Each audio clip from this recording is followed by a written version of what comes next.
I will mention we'll move, well, let me hear, all in favor of the minutes say aye. Aye. All opposed say no. The ayes have it, and the minutes have been approved. And Jenna, for your information, Mr. Holden seconded the minutes. We've had a little bit of trouble picking up on who moves and who seconds. So sometimes you may get written up in the minutes and forget that you had done that because it may not have been you. So I'm going to try to repeat that for them so that we can be sure that we have that correct.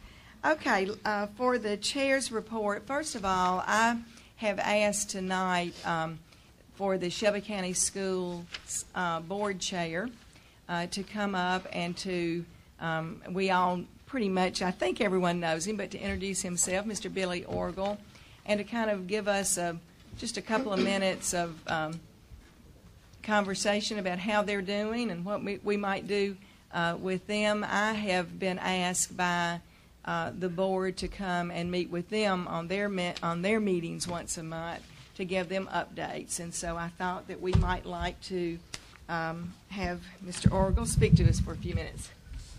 Barbara, thank you. I really didn't need Barbara to invite me today because she told me what I needed to say. And so I'm going to reiterate. Barbara and I have gotten to be good friends quite quickly. We have our own 1-2 punch where we do speaking engagements together, and we take turns going back and forth. But first, I know we've got one school board member here, Mr. Jones, at least sits on the committee, and I saw Ms. George and Ms. Malott back there in the back, and thank you all for coming, Ms. George.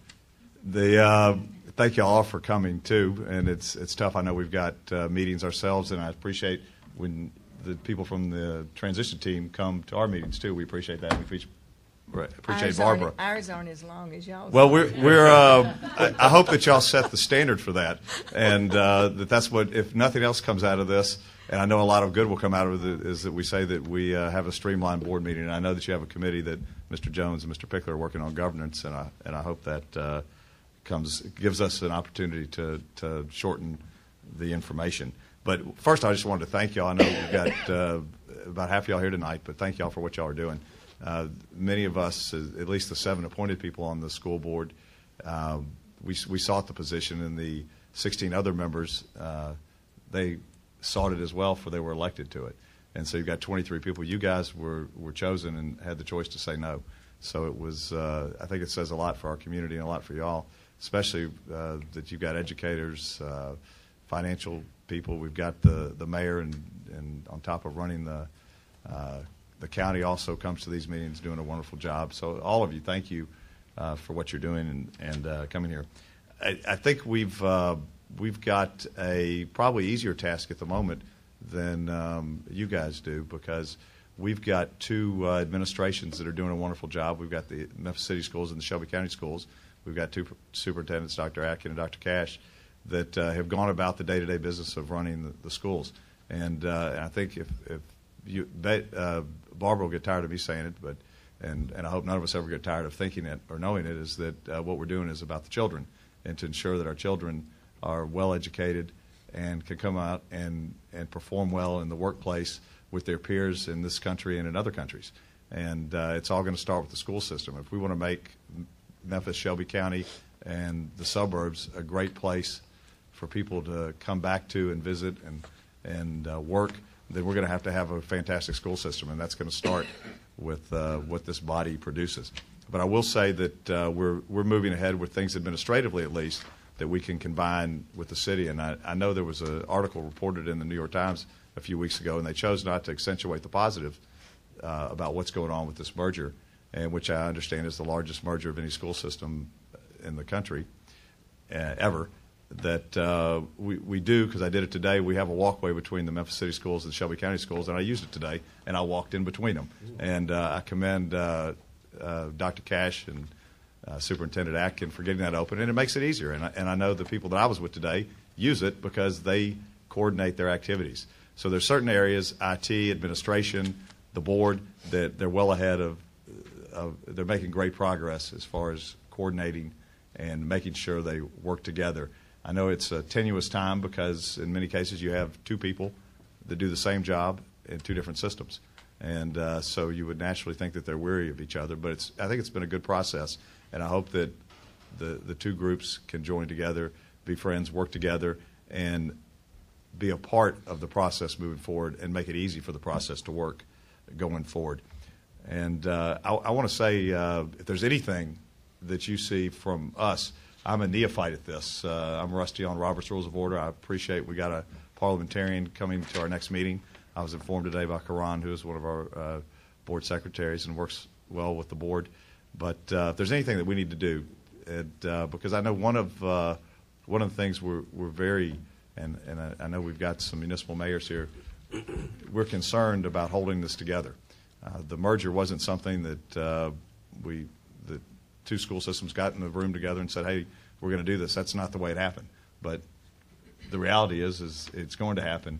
And I hope what comes out of this committee and what goes to the State Board of Education and what comes to the school board is something that is palatable to all of Shelby Countyans, and that it protects our children and gives them gives everyone the feeling that this is great for our children, this is going to be good for our community going forward, and this is something that we can all live with as one school system. So with that, Barbara told me I had 2 minutes, 3 minutes. I probably went over, and I know y'all want to get out here by 6:30, and I was going to stay a little bit of the meeting and have somewhere I have to be, but I'll go return to my spot in the back of the room. But thank y'all for what y'all are doing. Thanks, Barbara. Thank you very much. Dr. Prescott. Aren't we? It's all right. Aren't we fortunate to have Billy as the new chair of the Shelby County Schools? Thank you very much. I thought that would be fair that he stop by and speak with us, since we get an opportunity to be at the school board meetings. But thank you very much for being here, and thank those other school board members who are here also. All right, a couple other things. Miss Avery is not here tonight, but I was going to tell her that she had a mighty nice picture in the flyer this week after the meeting last week. I get the news clips and make sure that I'm reading those. There was a very nice article and some nice quotes in there, and she's not feeling well tonight, so she's not thinking she's getting the flu, so she's not here. You should have a draft of bylaws. Jenna, do they have a draft of bylaws in front of you? Don't just read them when you get home or whenever. If there are some glaring things that you see in those, we had been Kelly Rain helped get someone to draw up these bylaws, and if you have any comments on those, if you'll get those to me, then I will have yes. I noticed two things that I would bring to your attention for consideration whenever the appropriate time is. One is on page 3, Article 4, Section 2, having at least 2 meetings per calendar month. I think, obviously we're probably going to have more than that, but I think stating that there has to be 2, because there could come a time when there really isn't anything, and we're also busy. If we don't have something that we need to meet about, I'd rather not feel like we have to have a meeting. So I just would question whether we should put that in the bylaws, especially 2. The second one is Section 3, Article 5. I do find it lacking when we would consider a committee quorum to be 1 member. So I would just put those 2 things before you and the body. Okay. Thank you, Mr. McDonald. And I appreciate that, and I'm impressed that you sat there and read all of those right there. Is there any other discussion about those 2 particular items? I think there's a good rationale for your comments on both of those.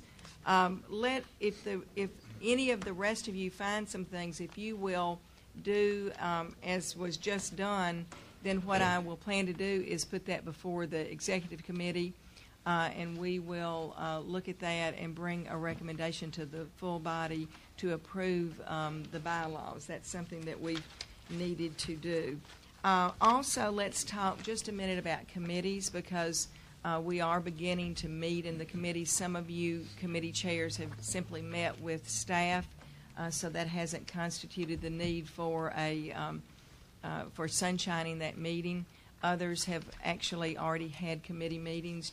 I want to just make you aware and cautious again to be sure that if you schedule a meeting that you notify Diane Brown good so that she can sunshine these meetings 48 hours in advance of the meeting. Also, at this point in time, we are using, thankfully, at the generosity of Mayor Luttrell, his staff, and they are just doing a yeoman's job to help out. But with the committee's meeting, if when you meet, you could assign someone just to take some notes, and basically it would be who's there, what the general topic is that you're discussing, and if it is a point where there's something you're voting on, then certainly that would need to be in there. As soon as we get our consultant in, there may be someone who is readily available on the ground to do that kind of thing. But until then, our Ms. Rain has informed us that we do need to have some kind of general minutes for our committee meetings. So if you could do that, and then again email them to Diane Brown, then we can keep up with those, and she can get those back to you in your committees. The other item about for you to think about as committee chairs is that we are in the executive committee. We discussed developing a budget.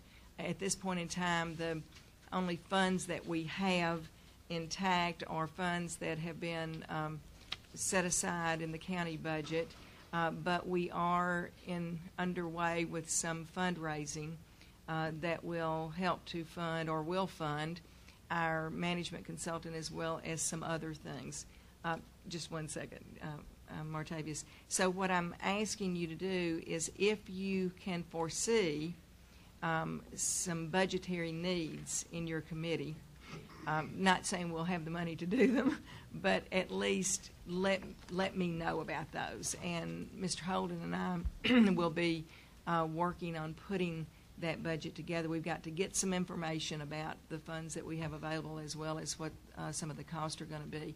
But there could be other costs. Martavius, excuse me.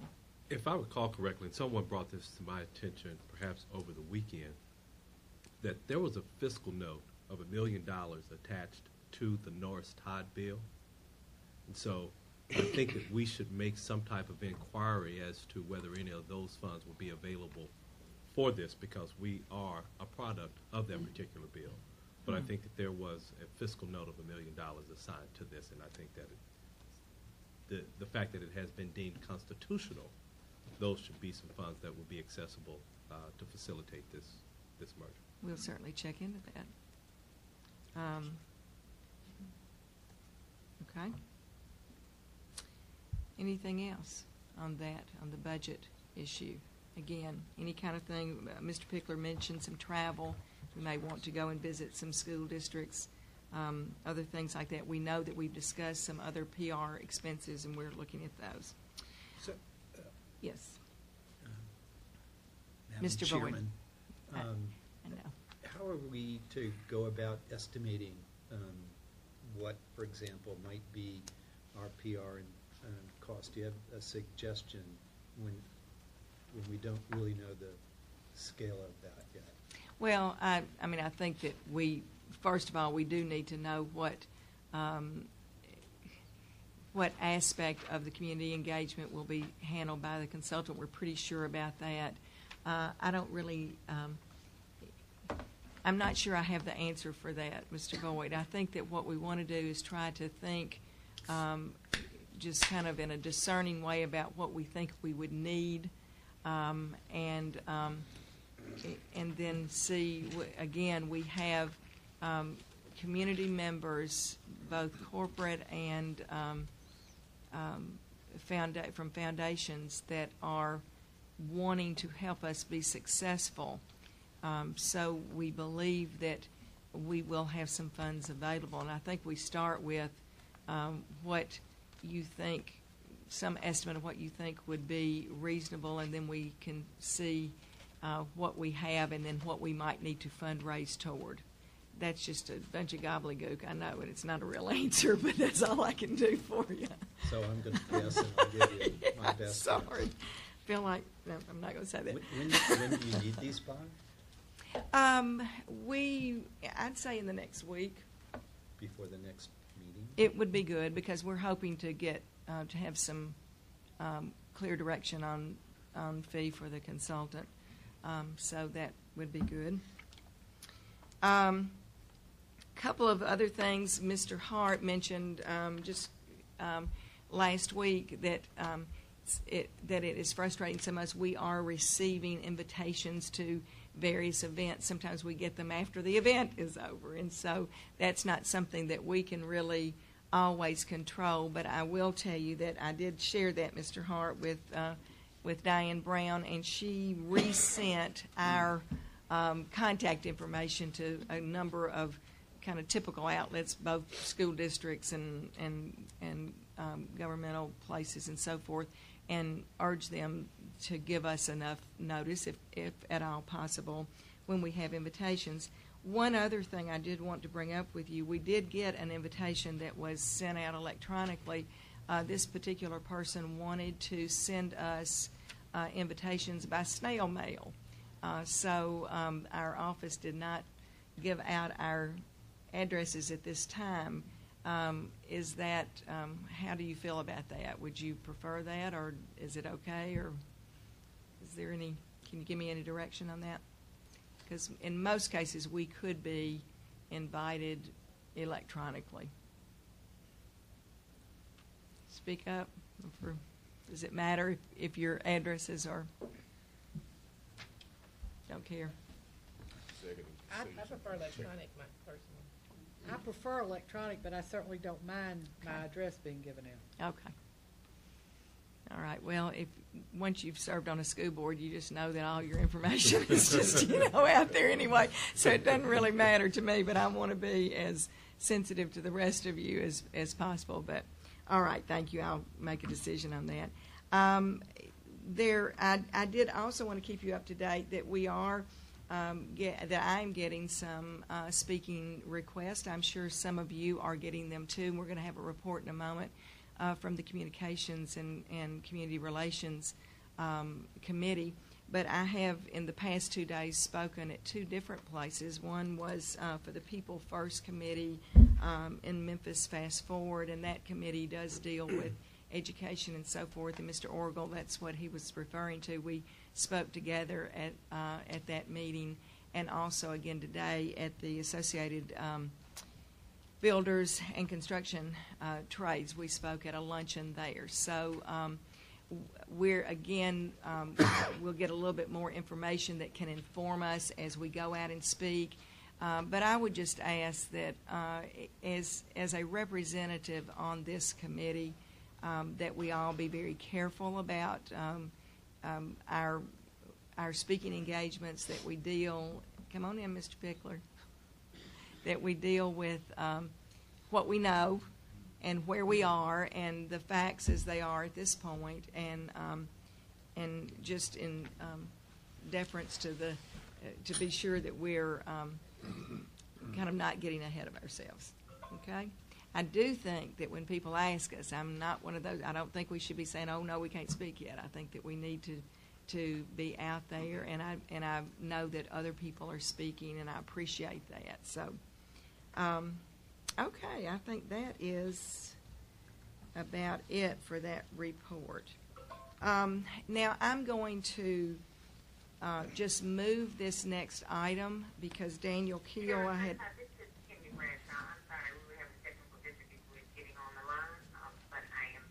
Hi, Kenya. How are you?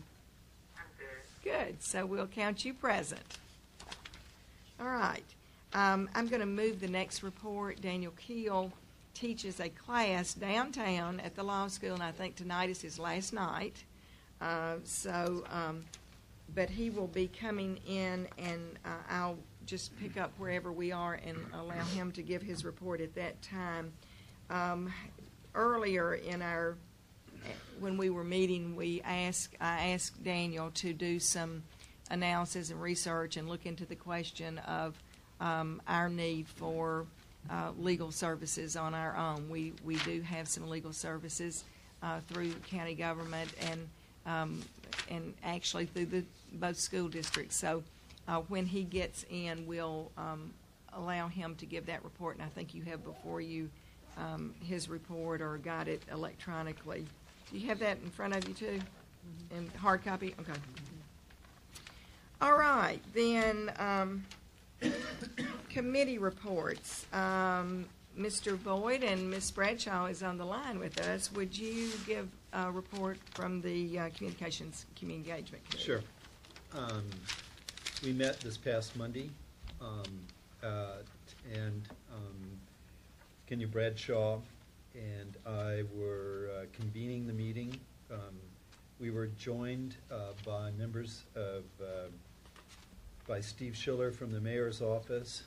Barbara Prescott was present. Daniel Keel was present from the Transition Commission, and Chris Caldwell from the school board.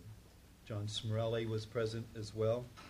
And then we had 3 members from the staff, Memphis City Schools. There was some communication issue, and Shelby County School did not get the notification. And so we have looked after that. As a result of our conversation and our discussion, we proposed several items for action. The first of which was to convene a meeting of both the Memphis City Schools communication staff and Shelby County Schools communication staff. That was originally scheduled for tomorrow, or today, and has been rescheduled for tomorrow at 2:30. It will take place room B1 in Shelby County Schools. This is to have the staffs come together and talk about how all of us can work together to provide appropriate and adequate communication across the community and using the resources available through both systems. So we're scheduled for that meeting tomorrow. Second piece is that Dr. Smrelli, who's online, has taken on the development of a packet of information that we want to provide for all members of the Transition Commission and the school board in terms of what do we know? You know, what is the information from which we can all be speaking about the process in which we're engaged, and that we can share with the larger community. So Dr. Smrelli is working on that material. In addition to that, the next piece was to actually to a point that our chair made, which is the recognition that a number of us have been invited and are speaking at various locations. And one of the things we'd like to do is just keep track of that. We think that's important to know where folks are speaking and to whom we're speaking. And so we've asked the staff to create a clearinghouse so that electronically, but via email, we can communicate with the mayor's office and register the location and the communities to whom we're speaking. So we, again, really like to encourage all of you to do that, and that information, I believe, has been sent out or is going to be sent out. Do we know? I don't know. Look forward to a notification about the clearinghouse, because that we've been working on getting that set up. Ms. Brown is not here tonight, so we'll check on that with her. The next piece of action was that we felt it was important to begin building communications with the media, and so we asked that the chair of our commission begin a process of informal communication with heads of media in our community and begin to build that relationship at this point in time.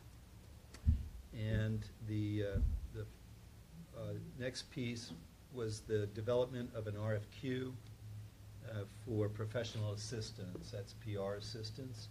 And so that has been developed or is being developed and will be distributed.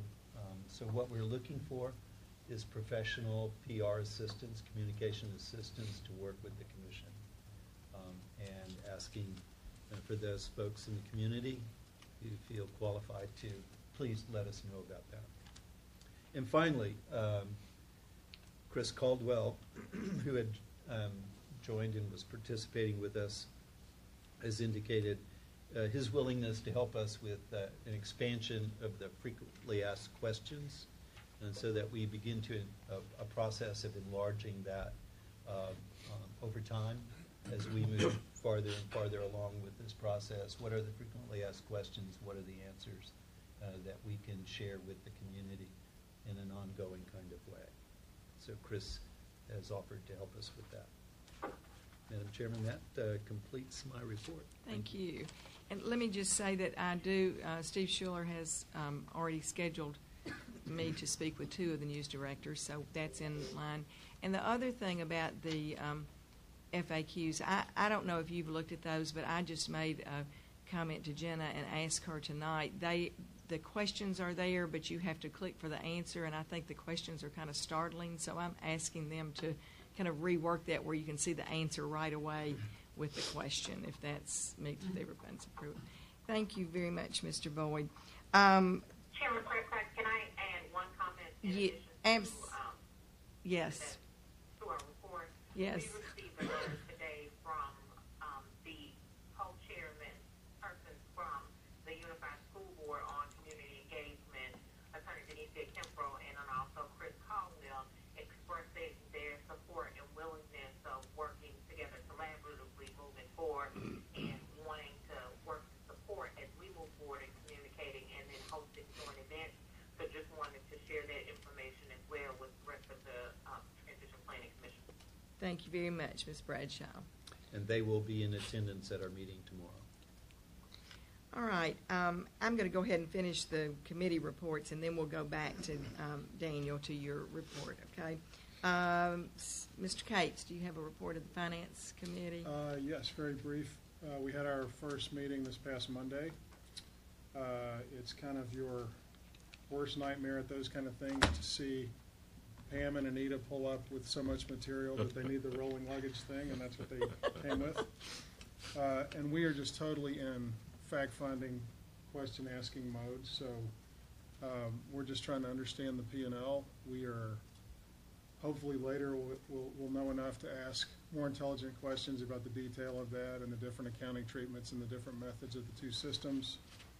And we're going to go through kind of a primer on the real estate, the age of facilities, and where that is and how much that is and that kind of stuff. So it is all trying to get questions answered at this point, and that'll take a while.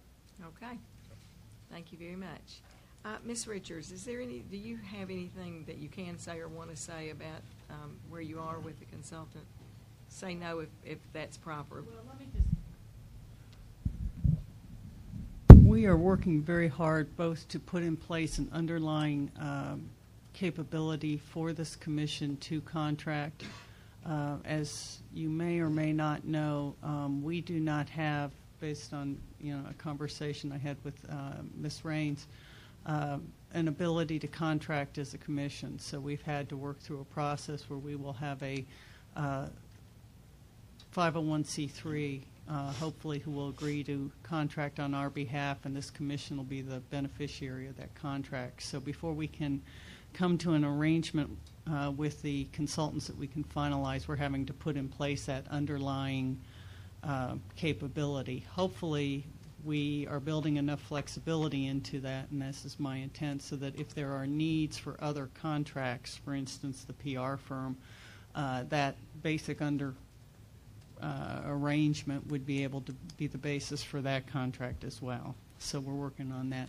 I have been in conversations with the principal of BCG this week and received from him late yesterday a more detailed statement of work, and I'm working with trying to get that into some format that it could be shared.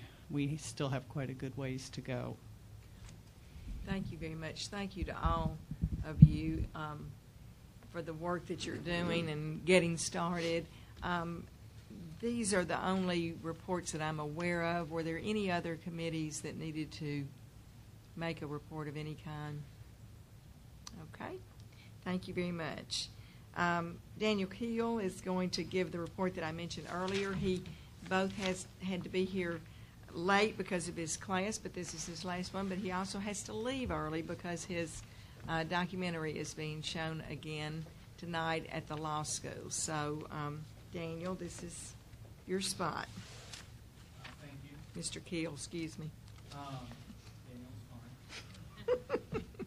So I saw my role here as more fact finder and fact presenter than someone who's going to come with a recommendation either that we do or don't hire outside counsel, and certainly not a recommender at this point as to if we do choose to hire outside counsel, who it might be. And I guess you guys have the memo, but I won't go through it line by line, but I'll try to hit some of the highlights. And then, Madam Chair, I don't know if the appropriate thing would be to open it to discussion. I'm happy to address questions. Sure. Or, facilitate the discussion or whatever. So the question was, and Chris kind of alluded to another potential, instance where we might need to have a contract, and that would be with a lawyer. And the issue arose, and arises out of the uncertainty about exactly where we are, who we are, what we sit underneath. Do we sit underneath the school system, or do we sit underneath the county government, or do we sit underneath the state government, or do we sit independent of all of these people and all of these entities? And so there's just some uncertainty about that creates uncertainty about where we get our legal advice and what our legal advice precisely would be. We have at our disposal, thanks to Mayor Luttrell, the county attorney, Kelly Rain, and several individuals on her staff. She has been, as I understand it, the primary go-to person that we rely on thus far. In addition to the county attorney's office, we have the general counsel for the city schools, Dorsey Hobson, and the general counsel for the Shelby County schools, Valerie Speakman. Both of them have also been helpful so far. They also have significant expertise on school-related issues. But this is a pretty complicated thing. Their jobs, independent of trying to merge, are complicated. An education lawyer runs the gamut of just put a list in the memo of the types of things that we might run into. And obviously a mergers lawyer also deals with a lot of different things. And here we have a situation where we're doing both at the same time. So it's very, very complicated. In addition, we have access to the State Board of Education to sort of bounce ideas off them. And I've listed several other entities who might be able to provide us with some guidance and potentially legal advice. But none of those, and I think that what sort of called this problem to our attention is that none of those entities is really the lawyer for the Transition Planning Commission. We are not any of their primary client. And so while I think that we can get the answers to the vast majority of our questions from the resources that we have at our disposal already, that doesn't mean that we necessarily can get the answers to all of our questions. Okay? And even where we do get answers, we might get conflicting advice. And so it might be, I think that that's what drove the question as to whether we should get outside counsel. So the pros are we have someone who is committed to our interests, and we are the primary client. We, the commission, are the primary client. This, most of the time, I would guess, isn't going to be that important. I think that the existing resources, most of the time, are going to be able to get us the answers we need in an efficient way and correctly, and obviously inexpensively. I think that that's going to be the case with the vast majority of legal questions that we encounter. However, it might not be the case with every legal question that we encounter, and where it isn't the case, if we don't have a fallback, the disruption could be substantial. So that would be a reason to to hire outside counsel. There are other reasons on there, but that to me seems to be the big one. And the conflict could be a few different things. It could be either the existing resources disagree with one another, in terms of their opinion, and since none of them has us as their primary client, we don't know, so we're sort of left to judge.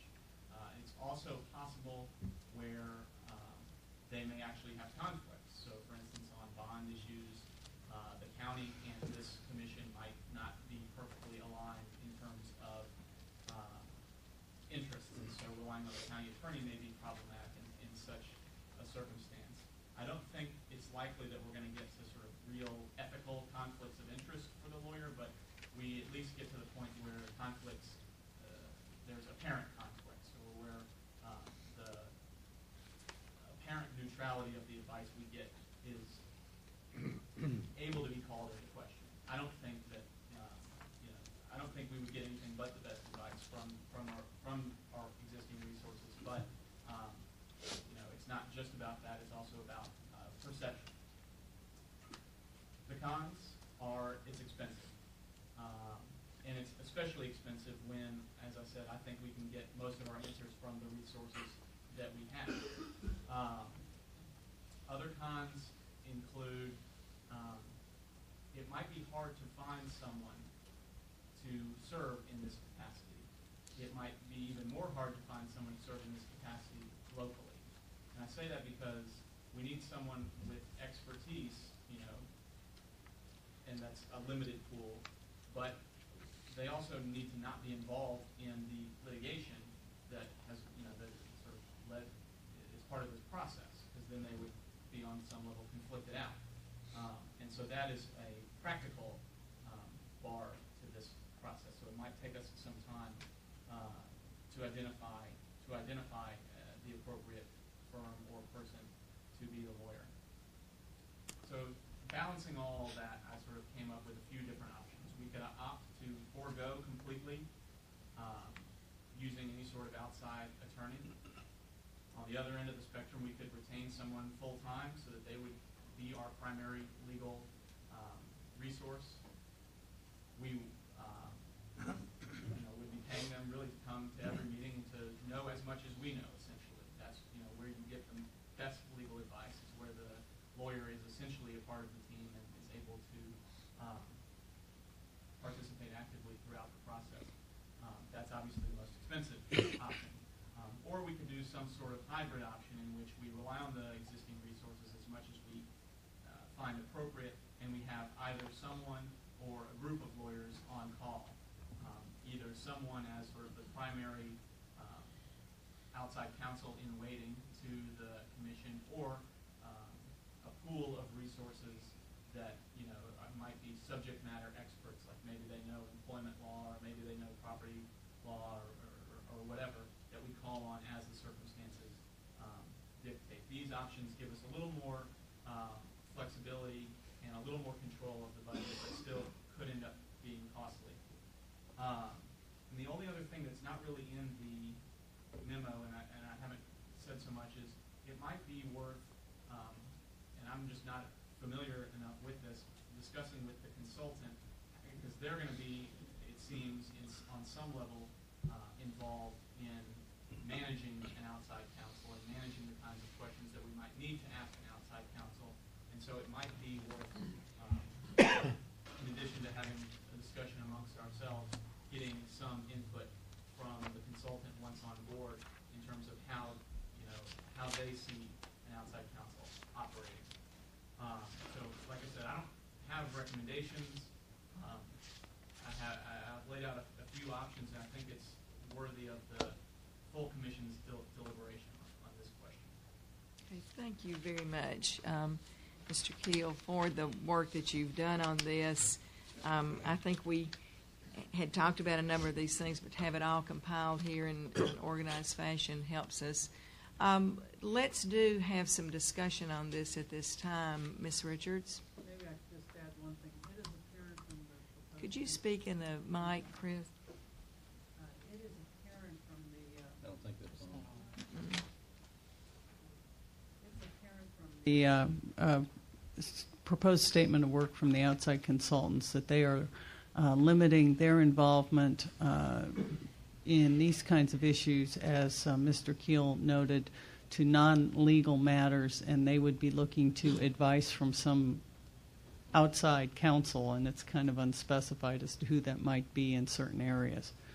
So it will come up in that context. Dr. Green? First, let me compliment Daniel on the comprehensiveness of his report. As I read the report, the idea came to mind that if we had a lead counsel from among the current resources, we have a number of resources, but then we would have a lead counsel that would consult with the other counselors. Then we would have an individual, not on retainer, but an individual standing by that we could contact to address any grave issues that might come up that would be out of the purview of the lead counsel and the other resources. But I see the school district personnel working collaboratively with this group, and they would be at our disposal and would be somewhat obligated to us because we're a collaborative group. Thank you, Mr. Green. Dr. Green, any other comments about what your thoughts are on this?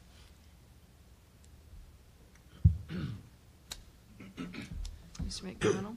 Madam Chairman, two things I guess come to mind. One is, until the work of the Finance Committee is completed so that we know that we have some money to pay for an attorney, we might be premature in making any decision for outside counsel.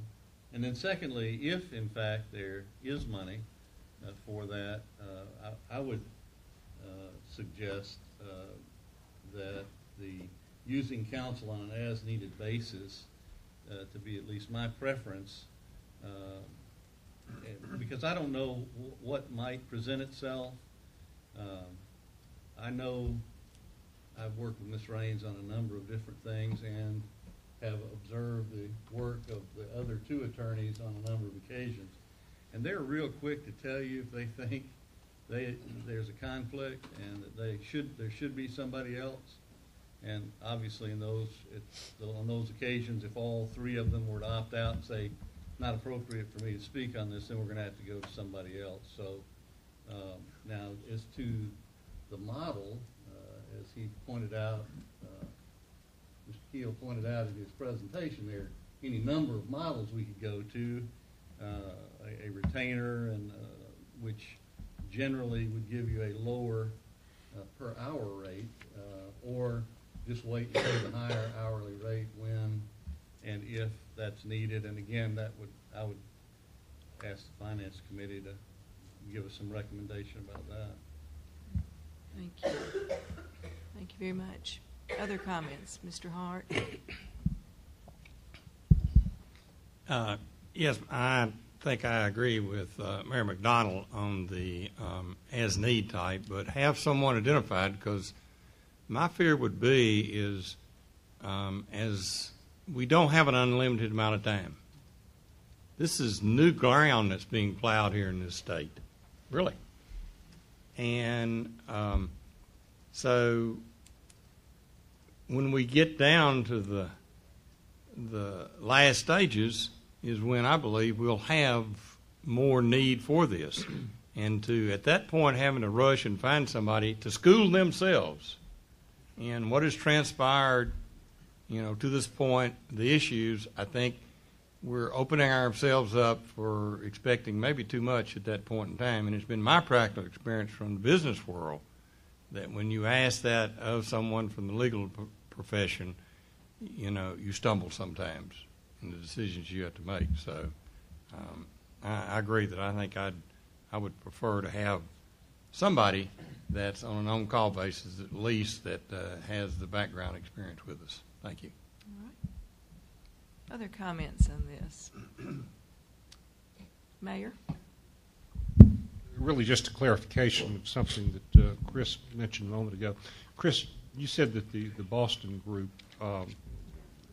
that legal is not a part of their program. Is that by design on their part, or is just not a part of their package? I guess where I'm leading with that is, is it possible through our consulting group to have someone on retainer through them if needed? None of the RFPs from any of the consultants included legal services as a part of it, and generally speaking, lawyers would not be found in those kinds of organizations. Lawyers tend to aggregate together and separately. Can they subcontract for an attorney? Well, conceivably, I think they could, but this does not seem to be something they're very explicit in their statement of work that they plan to have it handled outside. And I would just echo the comments of my fellow commissioners. I think that this should be on an as-needed basis. We don't have a way to pay for it right now, is the reality of it. But it would be good if there could be a way to try to start identifying someone who might meet this need. Because when I look at this list of areas that we have already tentatively identified, this is a pretty comprehensive list, because you're talking about everything from bond funding to labor relations and employment matters, and based on my experience, it's hard to find somebody with that breadth of experience. All right. Chairman Prescott, this is Kenya Bradshaw. I just wanted to weigh in on this issue. I agree with what all of my fellow chairpersons have said. I just wanted to say there are national firms that have helped support districts who are consolidated or provide legal counsel to school districts that we may want to begin to just think about as we're looking at firms, and not just the local firms, to look for that breadth that Attorney Richardson talked about. And then one thing I wanted to say about, I would caution us against even trying to include this in a contract with a firm, because we want that neutrality, and that's why we're looking for something different from what Attorney Raines and her team have provided so excellently. We also we want neutrality from the firms that we're selecting also. Thank you, Ms. Bradshaw. Daniel? I would just echo that last point that Kenya made, and it's sort of in response to the consultant question. One of the reasons that a firm might be resistant to that arrangement is because it then would again become unclear who their client was. Are they a client of the consultant firm, or are they a client of this entity, which we know may or may not exist legally without that 501c3 that we're talking about in another context. Did Norris Tide have any idea what they were doing to us? They did. Martavis, Mr. Jones. I know part of Judge Mays' ruling dealt with a special master. And so I don't know how many of these particular issues would be under the purview of a special master, but is that something that would... We've been told that the special master, we don't have a special master, is this correct? And we could get to one via one of the other entities, but again, that seems to be rather circuitous. Let me kind of summarize what I'm hearing, and if there's something else, please tell me. First of all, thank you very much, Mr. Kill, for doing the work. And I think one of the more telling parts of this report is the list of possible areas in which we might need some legal assistance. I want to also at this time say that because I have worried her a lot just in this short time, that Ms. Rain has been extremely responsive when I have needed her, and we've particularly had some needs as we were going through the process of selecting a consulting firm. But I do think that what I'm hearing is that we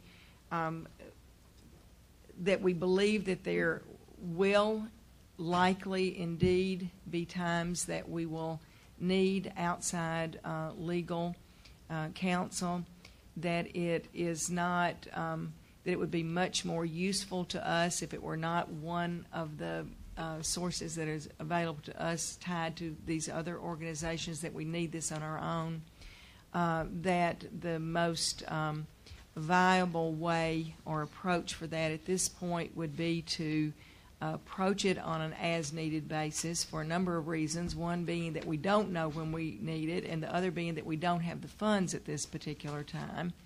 And so it seems that the two things that we may need to do, first of all, is to begin to identify some, in terms of what Mr. Hart's comment, some possible individuals in some of these areas or firms, and we could, get together with the attorneys that we have and begin to look at that. Some of you who are attorneys, we could look at that. We may need outside firms, as Ms. Bradshaw mentioned, but we do not want to be caught looking at the time that we need it. So that's the first thing, that we need to begin to identify some possible legal talent that we could tap. And secondly, that we need to consider this as we are thinking about our fundraising, that it would be prudent to try to figure into the budget some amount that could be utilized. Now, whether that's possible, we don't know, because we're at the mercy of the generosity of our community, and we definitely will check into your suggestion, Mr. Jones. So those are, as I listen, kind of summarizing what I'm hearing. Is that what, have I gotten that? Mm-hmm. Okay. All right, well then we'll, yes, I just Mr. wanted Kim. to say I couldn't have put this together without Kelly and Dorsey and Valerie, and just want to acknowledge and thank them for their help on this. Yes, and I don't mean to leave out Dorsey and Valerie. We just haven't had an occasion yet to call upon them, but as we get into the work on the school-oriented, the committee work, I'm sure their expertise will be invaluable to us also. Mr. Hart. Madam Chair, hearing all this discussion, would it perhaps be appropriate that the body appoint Daniel and Chris and yourself to bring a recommendation back to us at the next meeting? Are you making that in the form of a motion? I'm asking the chair if she would like a motion. That would be good. All right, I so move. Second. All right, that's been moved by Mr. Hart and seconded by Dr. Johnson, that Daniel Keel and Chris Richards and myself will get together and bring some more kind of clarified motion or recommendation to the committee. Do I hear any discussion on that? Just for clarification, recommendation in terms of path or recommendation in terms of lawyer? Yes. Correct. That's correct. And perhaps that was intentional in the motion. And perhaps that might be the plan for identifying specific lawyers too. All right. Any other discussion? Yes, Mr. Pickler. What about putting Mr. Pickler on this too? He's another attorney that we have in this. I do think we need to ensure that we move along this process, that we also at the same time are developing that budget, begin to identify the resources. Because again, we don't need to be writing checks that we can't. Exactly. And we spoke a little bit about budget before you walked in, but would you allow Mr. Hart for the chair and the committee to add a member to that group and ask Mr. Pickler to assist in that, since he is from the legal community? I believe as the chair you have the discretion. All right, thank you. Any other discussion? Chris.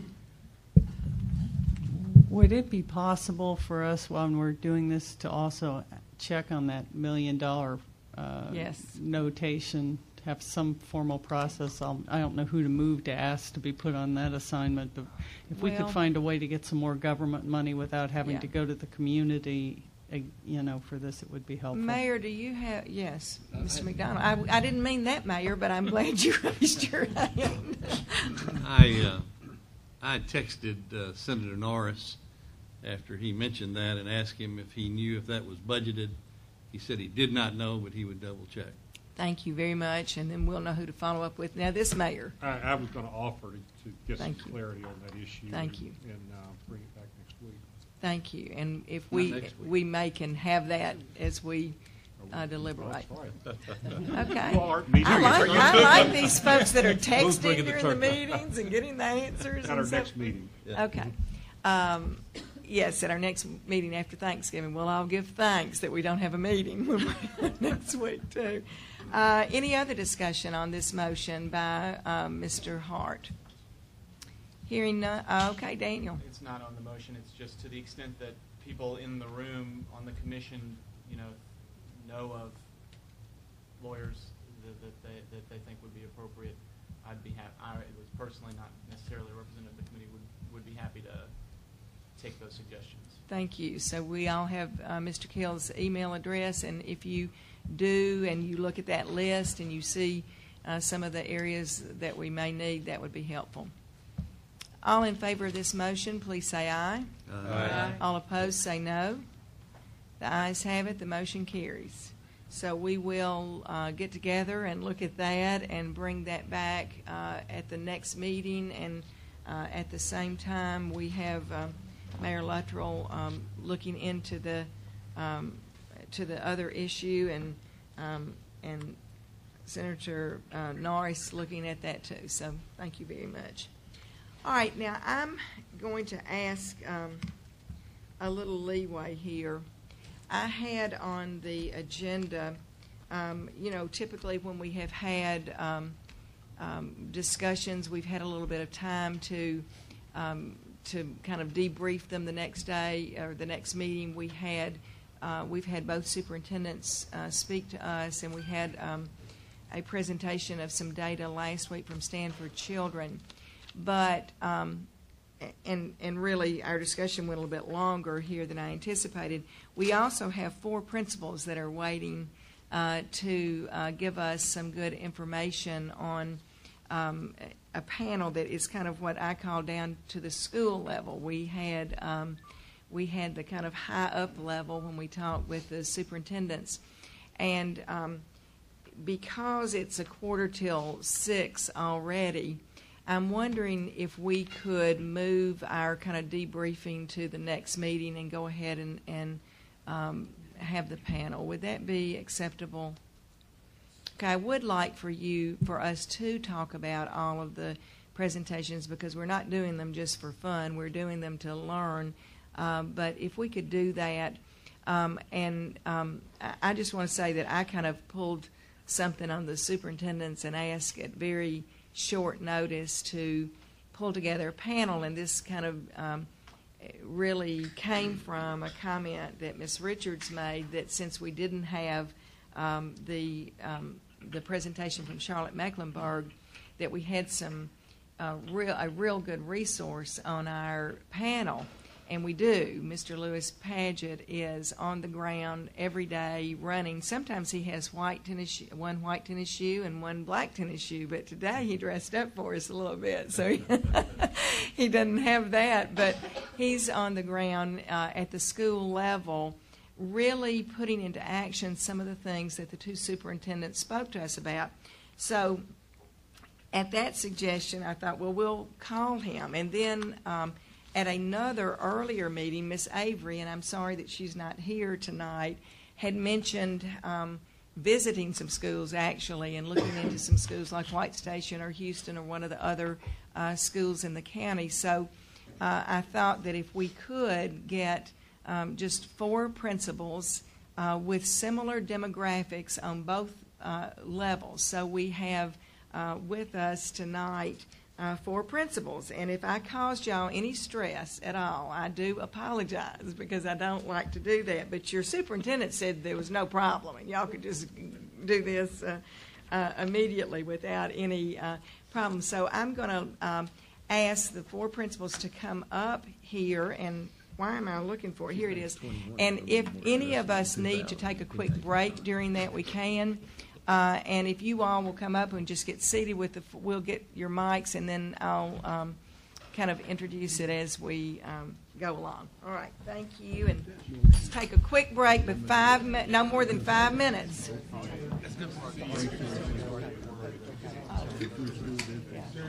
No, I think what we're going to do. Sounded like they were eating Yeah. Having just a good old party.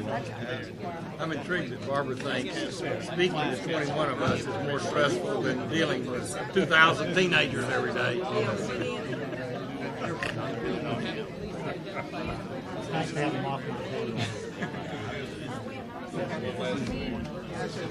Yeah. Yeah, well, And you, from his report, yeah, I mean, I'm going to move, so they need another mic up here.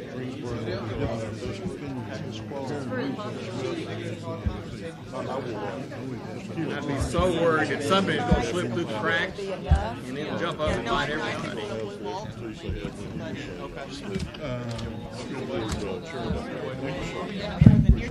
Kelly's done a great job, and we've been trying to wrestle with how we're going to do the contract with we have a small problem. I was in a meeting.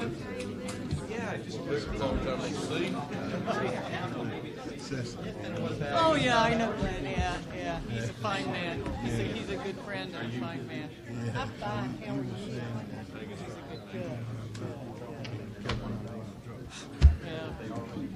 He's a good He's a keeper. He's a really good friend. Isn't that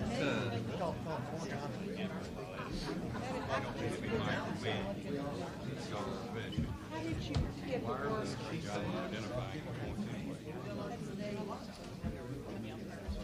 little Bluetooth thing in there?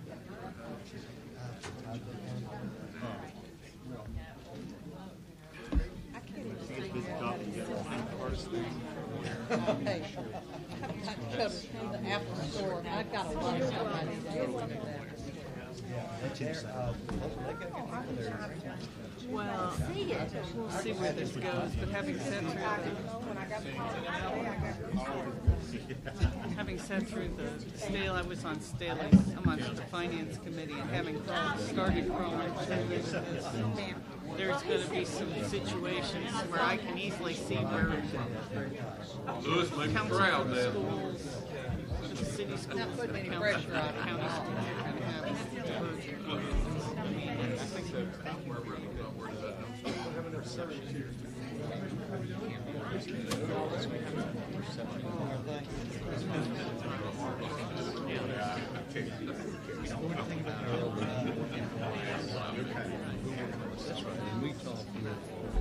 Well, that's why while I'm willing to venture into foray,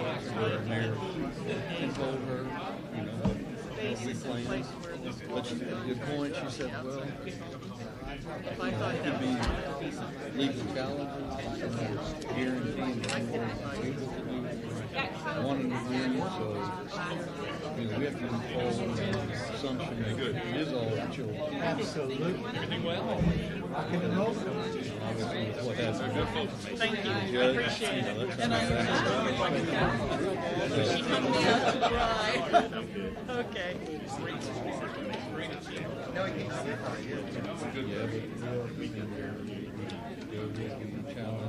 Hey, Lou, this is Greg. Hey, quick break. I want to ask you, what does somebody need to do with me?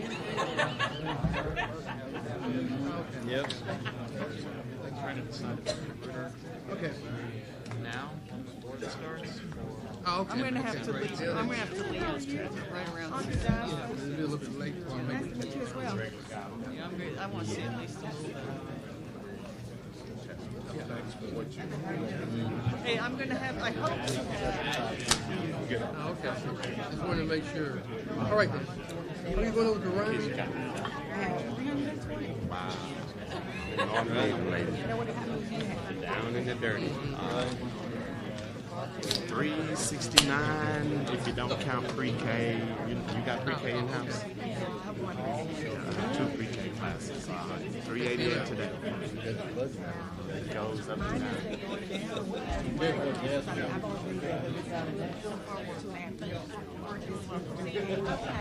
And it was All right, if the members of the commission would please take their seats, because we've got these talented individuals up here ready to go.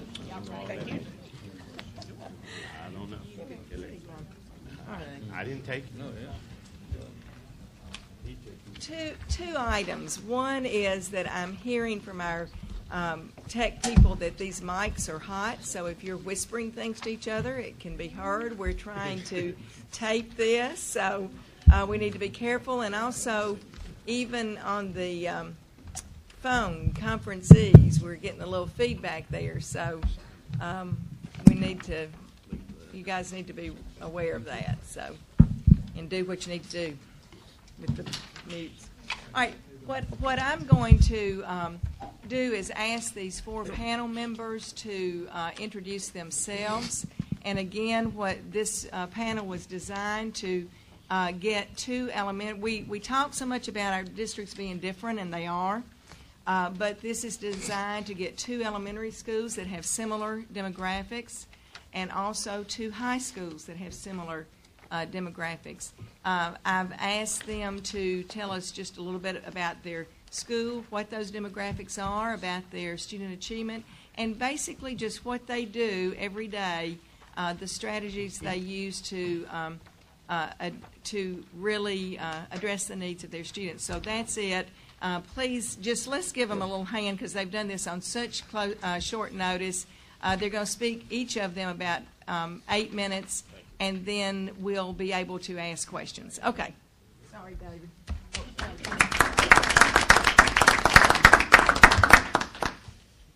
Oh, I have to go first? Ladies first.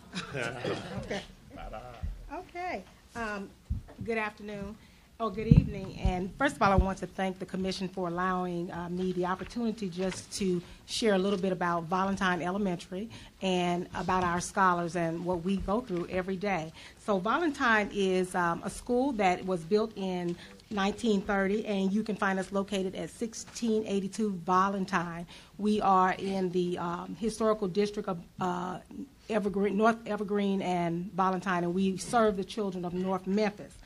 Currently, this year, I have about 320 students that are enrolled. That changes from day to day, but pretty much stays true to itself. We have pre-K through 5. We also have 2 self-contained classrooms for special ed that are autistic nonverbal students, and we're very excited about them because they add a lot of personality to our schools, and our children really embrace that.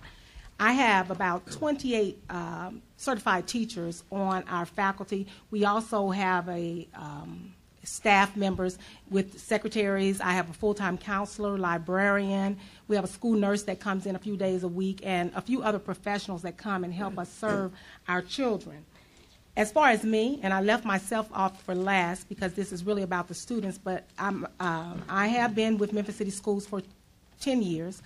This is my 3rd year at Valentine, 2.5 years that I've completed, and I plan to complete this year as long as no one else says different. Prior to coming to Memphis, I was living in Kansas City, and I served as a counselor for 2 years in Kansas City, Missouri, and I was a teacher in Kansas City, Kansas for 5 years. So I have been doing this for almost 2 decades now, and so we're still excited about the work that we do with children. Coming to Valentine, there were several things that we had to put in place in order to make sure that the boys and girls received everything that they need. And we start with looking at our beliefs and what we believe about children. So one thing we want you to know that Valentine is it's a very family-oriented school. The families have been in the school for a number of years, generations of families. We teach now the grandchildren. My secretary has been there for 40 years, and everyone that comes in the building, they'll say, "You were the secretary when I went to elementary school here," or "My grandchildren go here now." And I can remember, and sometimes when they say grandchildren, and I'm thinking, "You're still here," and she loves every minute of it. So it really is a family feel at Valentine. We use all of our teachers and our support personnel to educate our children. Everybody, there's nothing that no one will say that they will do to make sure that our children learn. It is a do whatever you take, whatever it takes feel at Valentine.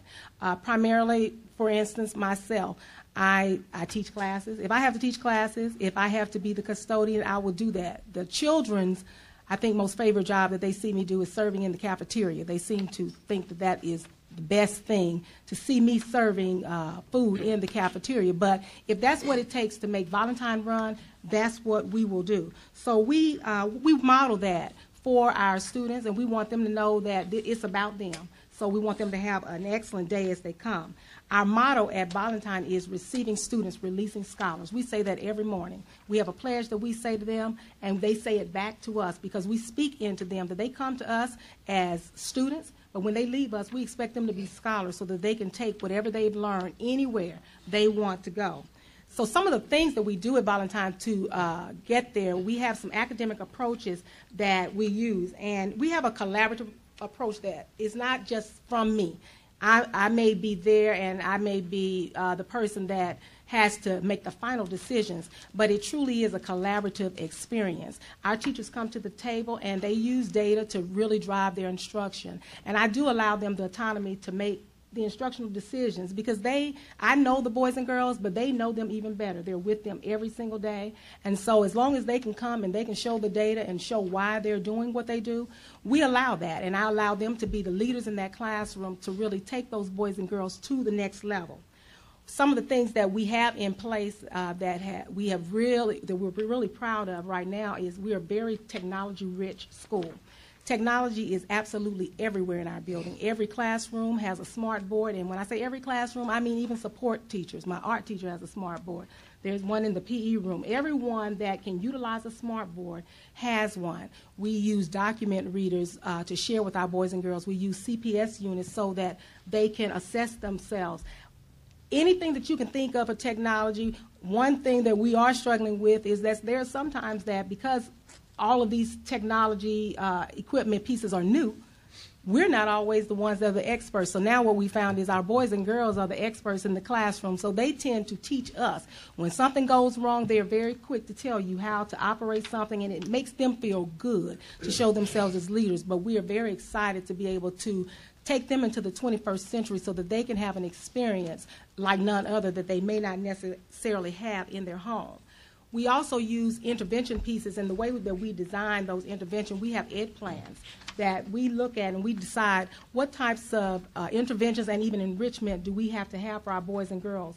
One thing that we saw, we were really trying to meet the needs of students that were not really scoring proficient, but we knew that we had to take a look at all of our students. So there are some students that excel academically, so we put things in place and we document that through ed plans and through behavior plans so that we can make sure that we are looking at the whole child and we're meeting all of their needs. We use several computer-based programs with our boys and girls because they absolutely love the computer. We use Stanford Math. We use Reading Plus, which is something that if you've never experienced Reading Plus, I suggest that you Google it, read all about it. Our boys and girls are absolutely excited. It tests them on all the NAEP standards, and it takes them where they are and it moves them forward. They can go as far as the 12th grade level in reading if they stay focused on that program. And so far we have 7 children that have started in September, and they have now met their grade level and they're moving forward, and so we will continue to do that with them. We also have programs such as Language X, and they're just intervention programs to help our boys and girls reach the reading goals that we need for them to do.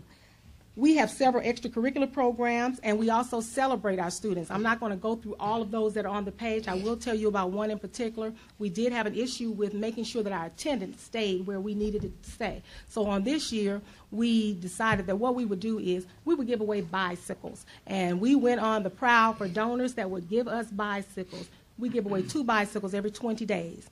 You have to come to school, you have to be there every day, you have to be on time, and you cannot leave early. And so when you do that, you go on a drawing, and we give away bicycles just like on The Price is Right. So they come to school every day now.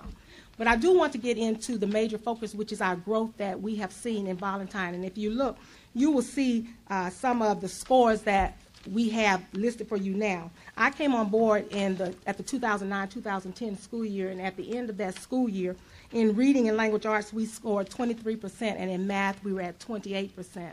And in this last school year, in math, we were at 43%, so we had a 15-point gain from last year to this year. And in reading, we were at 32%, and we had a 9-point gain. Now, I apologize that it's in red, because usually red means something bad, but we put it in red so that it would draw attention to it. So that is actually something good, because there has been seen a tremendous amount of growth in our students. So we are really putting our focus on academics. On the first 2 years that I was there, the focus was really on the culture and really developing those students so that we're able to teach them and they're able to see themselves as the scholars that we want them to be. In doing that, now moving forward, our shift has now become more a focus on our academics. So as our student achievement is going to rise, we want to make sure that our boys and girls know there is a focus. We have experts in the building. We want our teachers to know that they're experts. We don't have to always go on the outside to find people that can teach us and that can provide professional development. So what we're doing now is encourage our teachers to step up and be the leaders that they are so that they can train each other, and then they can go out into the community and train their other colleagues. And we're also preparing our students. We want them to exhibit academic confidence, because as they leave us, we want them to know, again, that they can be anything, anybody, and go anywhere they want to go. So I just hope if you ever have time, just come by and stop and see us and take a look at our little school at 1682 Valentine, where we receive students and we release scholars. Thank you. Well, why don't we go ahead and get if you don't mind, I want to be sure everybody gets spoken, if that's all right, and then we'll come back. Madam Chairman, can I just ask one real quick question? Because I don't it was just about this chart, because you were explaining how this is good, and I obviously don't understand it, which isn't a big surprise. On the far column, the numbers are generally higher than the column to the right. Right. What does this represent? Okay, so on the far column where you see the 2008-2009 school year, those numbers represent when we were under the old standards, and that was before we actually changed standards and we had a different AMO that we had to be tested under. So we raised the standards in Tennessee, and then we had a different bar that was set. So in the 2009-2010 school year, for schools that were in our elementary schools, and I believe K through 8, the AMO for math was 20%. Schools had to hit 20% to show that they had achieved that goal. And in reading, it was 32%. And then for this last past school year in math, the goal was 40% in math, and it's 49% in reading. And every year it goes up almost about 20 points each year until we are supposed to meet the goal of 100% proficiency for all of our students. All right. Is this like 20%? Does that mean the 20% of your students are? I don't know what an AMO is. So does that mean they're at grade level in math? Tell me where you see 20%. 20%, right under 2009-2010 for math. 28%. Oh, 20. Okay, 28% of our students were proficient or advanced in mathematics for the 2009-2010 school year. Yes, ma'am. Thank you. You're welcome. Thank you. I'm going to pass something, ma'am. Would you take that and just look at it and pass it? My name is Louis Padgett. I'm principal in North Haven. Just a piece of paper. Just pass it around. Everyone needs to touch North Haven. You really can't. I don't have any paper for you. I don't like to kill trees. I'm a farmer. I'm also a soldier. I love my country, first of all. And Dewey said schools exist to promote the ideas of a democracy, so don't ever get it confused. Without an educated democracy, we're doomed as a nation. So the work we do with my colleagues here, it's imperative to prevent the collapse of our democracy. Now, I sit before you this afternoon as principal at North Haven Elementary School, but I'll ask my bosses in the back, all of them, raise your hand, because I couldn't sit without my bosses, all of them. Mr. Simpson, my evaluator, Ms. Spiegman, those are my bosses. I run a school that's 99% poverty, and I'm going to pick up on our AMO. Right now in the state of Tennessee, I'm sorry, ma'am, but right now in the state of Tennessee, we do something called the NAEP standards. This is our kids are normed against kids across the nation. That AMO is your annual measurable objective, okay? Now, the reading scores in 4th grade are at, and I sort of can guess because, in the Army, you're always trying to remember something. So I'll say we're at 236 in reading, which means our scores stayed the same as a state as compared to other 4th graders across the United States. See, before we had our own tests and our own way of rating it, and according to the nation, it meant absolutely nothing.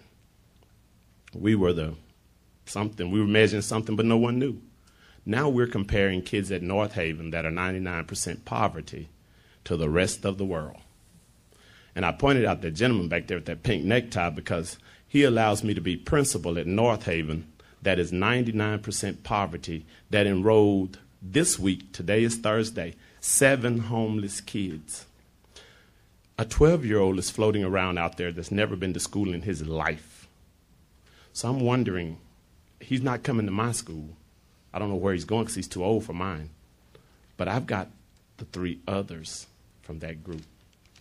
And somebody's going to tell me next year that I'm a bad principal because these kids don't know how to read. Nobody's going to care that this girl is 8 years old. And I pass you a piece of paper. That little piece of paper that's moving down there, it should be moving. That's from a little child that has 4 brothers in the mayor's, in the sheriff's jail. We teach self-correcting at North Haven. I can teach a whole lot of things, but my biggest thing is on the night that you make the biggest decision of your life. I feel like I want to have taught you well enough so that you might choose, don't get it confused, you might choose the path that leads to good citizenship. That little girl gave me that paper going out the door this evening. She said, Miss Pat, you got to read this.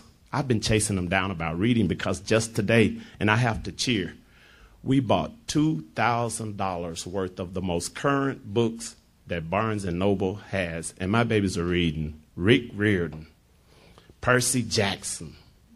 You guys, they love those little Captain Underpants and all of those, but to read Rick Riordan and Percy Jackson, those are 590-page books.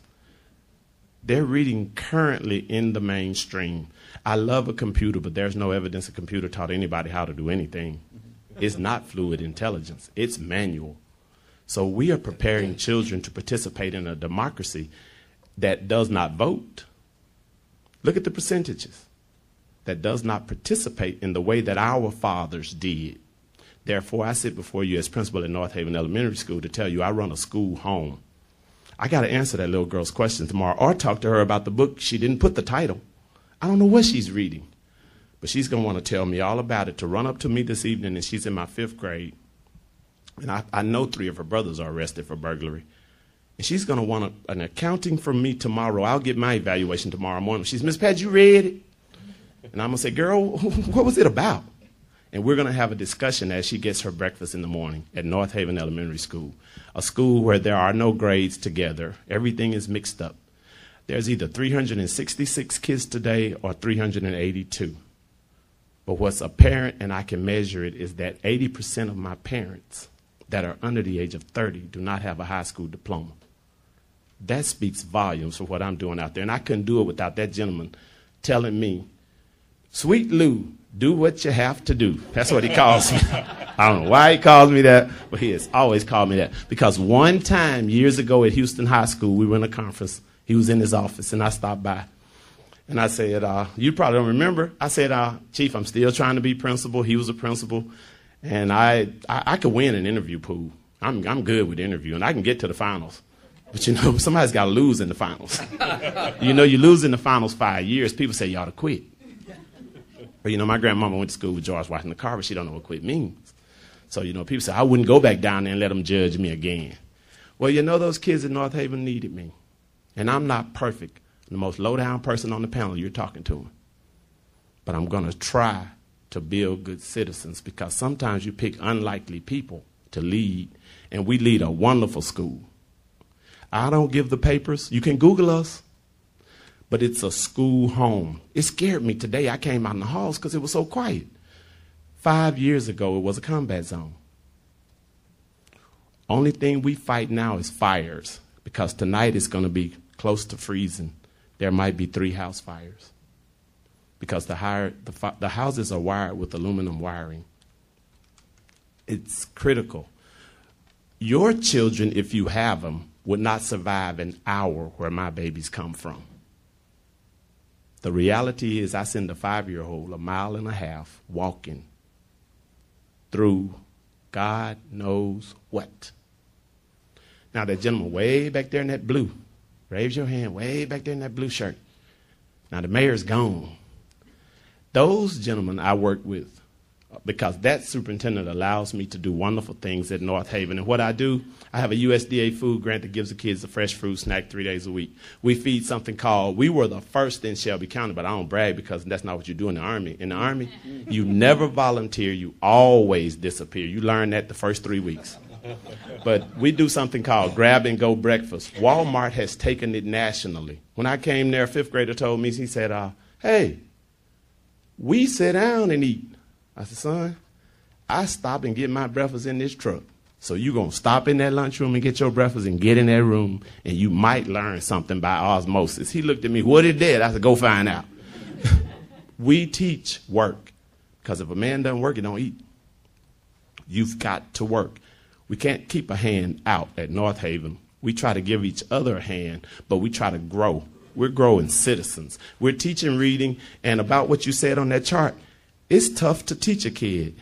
70% of my kids do not read at grade level. They can grow, but they don't read at grade level because the law says for 90 minutes I got to teach them reading, an hour I got to teach them math, and then I got to measure them on that computer, and then I got to apply some type of an intervention. Kids that don't read well really need to read. It's no big secret. They need to read out loud over and over. For you grandparents that have a book called the foot book. Left foot, left foot, left foot, right. Feet in the morning, feet at night. The kid doesn't even know the words, but they remember the story. Poor kids have to read. And they're arrogant. They don't know how much they don't know. But they don't have any fear at North Haven. But what you'll find there is a warm, loving faculty. You'll find a place where Shelby County Schools has allowed a school to grow.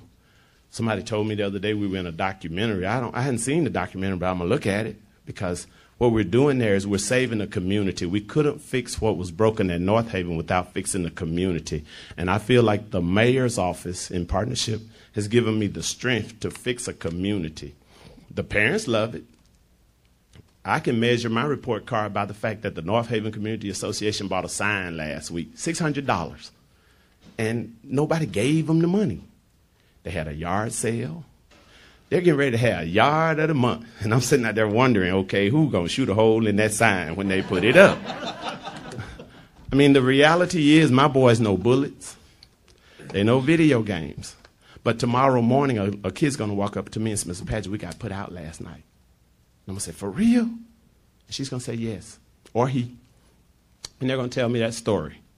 And I have an intervention coordinator because the superintendent has allowed us to have a structure that is replicable. The structure I have at North Haven is cost effective first. It's efficient second. When I came there, it was a middle passage. You do 3 years and leave. Every single teacher, every 3 years, moved on to those nice places out there where he is. Beautiful. But here's the problem. My kids in Germantown think this. My kids think, the kids that come to me from Fraser think North Haven is Germantown. They think, my parents think that. Because they say, we talking to you and you meeting us at the door. Yeah, I want to see you. Like a lady told me yesterday. I clicked on the last principal. So I'm going, look, lady, we're not going to shoot anybody in here. And she was serious, you guys. She was serious. Had a restraining order from that school, my sister's district school. And I said, lady, you really acted that bad of a fool? They didn't treat my baby right. I said, maybe you weren't right. But you have to tiptoe around them and provide an education. And what we're doing in North Haven is tiptoeing around my babies to provide an education. We're not perfect. They all can't read, Chris. They can't read. But they're learning to read. I have 37 kids in the governor's lottery pre-K. I have an intervention counselor. And y'all keep that in mind. If you have a poor school, you need one. She coordinates between 2 social workers, 1 homeschool liaison, every food pantry, every grocery store. Anything you need, you can get there. And parents don't like asking a principal for that. They like the relationship they have with her. How you doing, Miss Smith? I'm here to see Miss Glover. Hold up. So Miss Glover takes care of her. She might leave with toothpaste, brushes. Yesterday, some agencies sent me 150 toothbrushes. I need them. 40 boxes of toothpaste. I need them. I lost 37 Hispanic kids in the Great Flood. Only 6 came back. The other 31 are living illegally everywhere they can. And they called me and say, Mr. Padgett, we want to live in your school. I said, I want you back at my school. We know can get leased because we illegal. To have the courage to tell me that.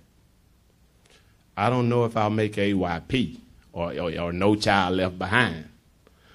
But I feel like the North Haven 6 years now is better than the North Haven 6 years ago. I see bright things in the future. The culture, my colleague was right, the culture is huge. Those people would kill me if I came in there hard-nosed. I'd be dead already. But my superintendent allows me the leverage and the leeway to do what I have to do, and he trusts me to do what I have to do. And then he checks on me.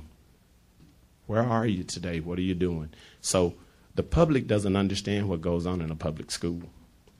I gave her something called the Billionaire Boys Club. Public education is under assault from those billionaires. I'll certainly share you in part of the article.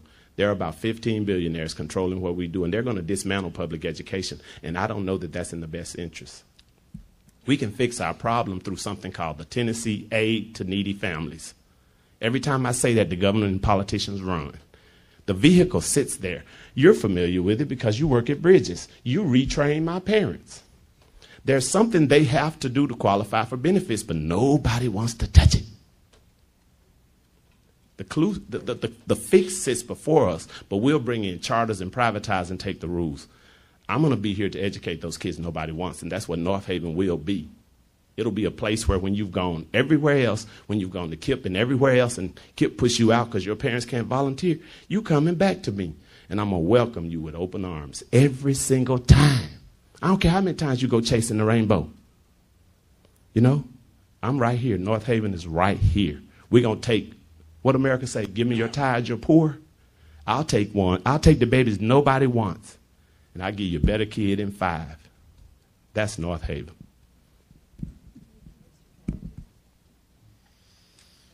And I have to follow that.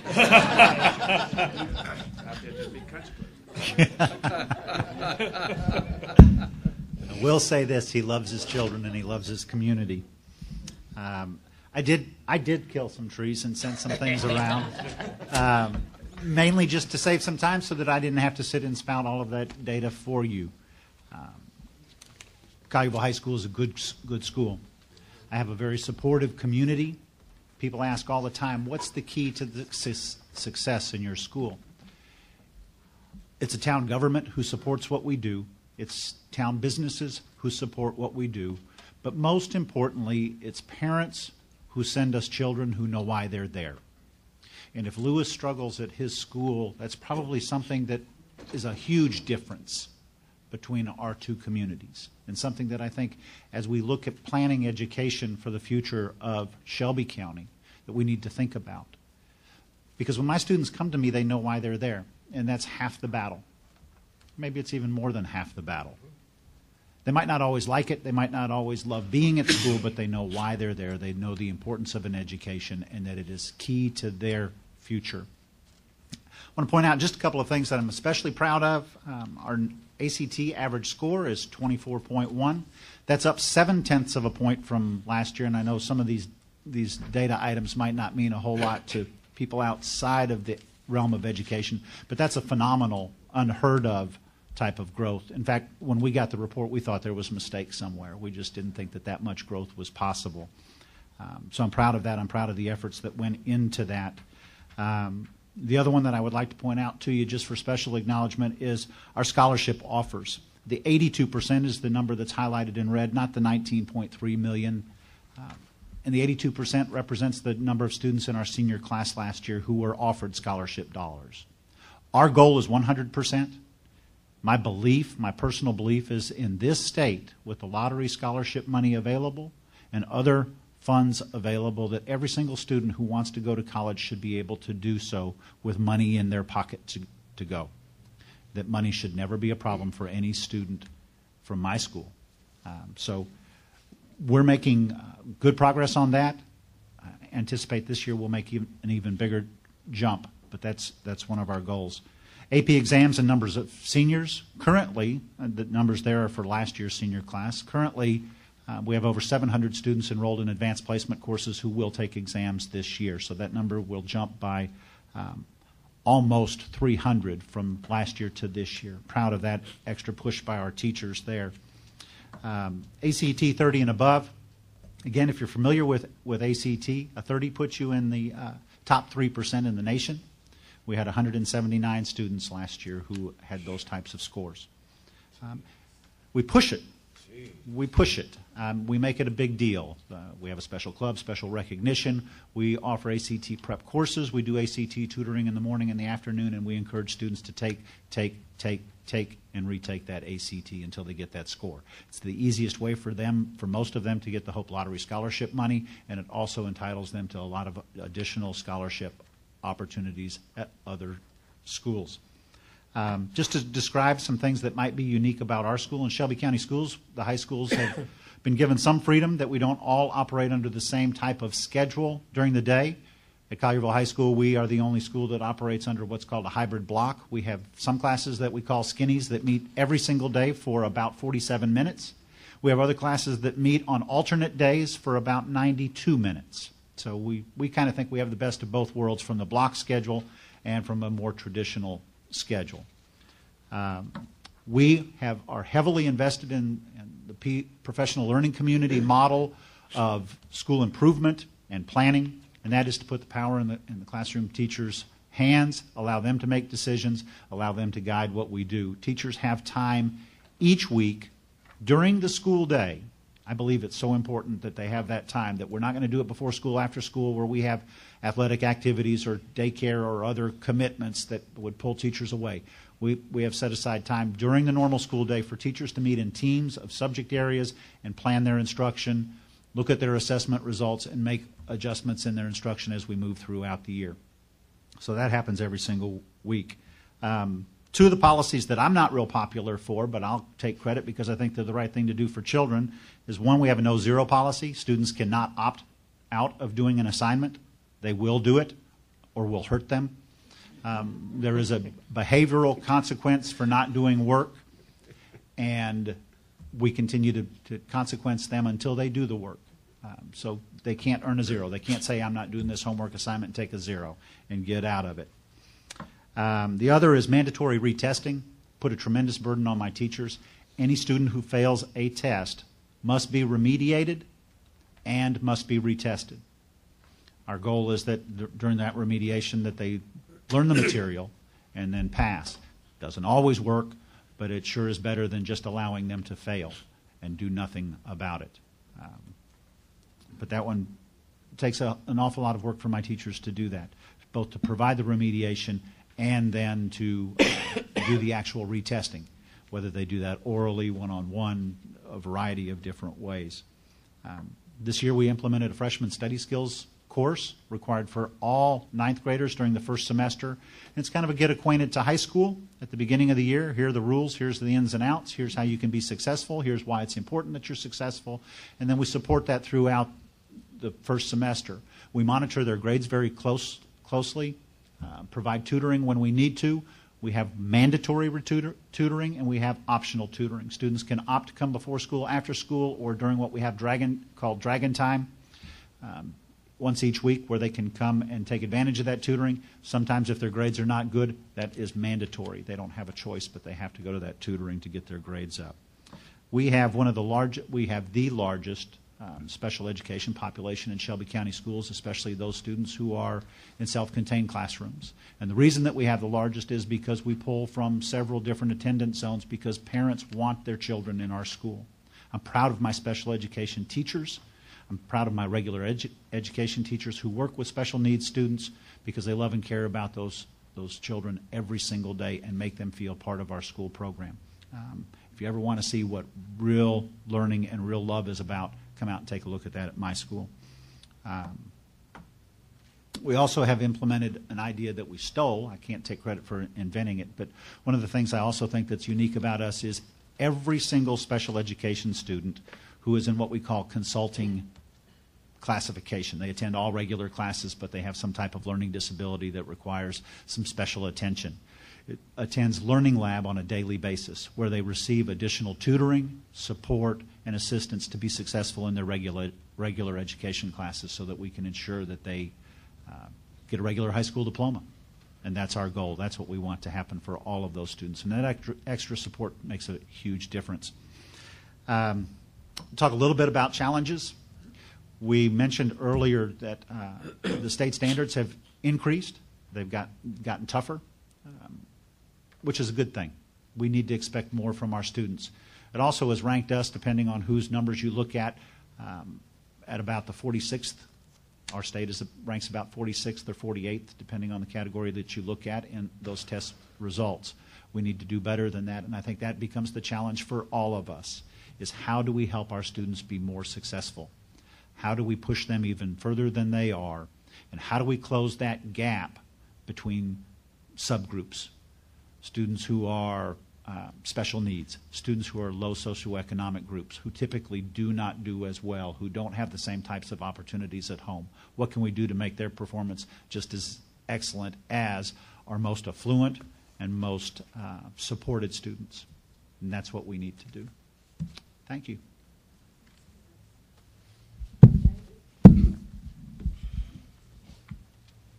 Good evening. I'm David Mansfield, principal at White Station High School. Thank you for allowing me to share a little bit about White Station with you today. For those of you that may not be aware, we're located at the corner of Poplar and Perkins in East Memphis. We're a large comprehensive high school that serves 2,200 plus students. We have 112 teachers, 6 administrators. We have 2 librarians, 4 counselors, and our faculty has 6 national board certified teachers, and 71% of our faculty have acquired a master's or above degree.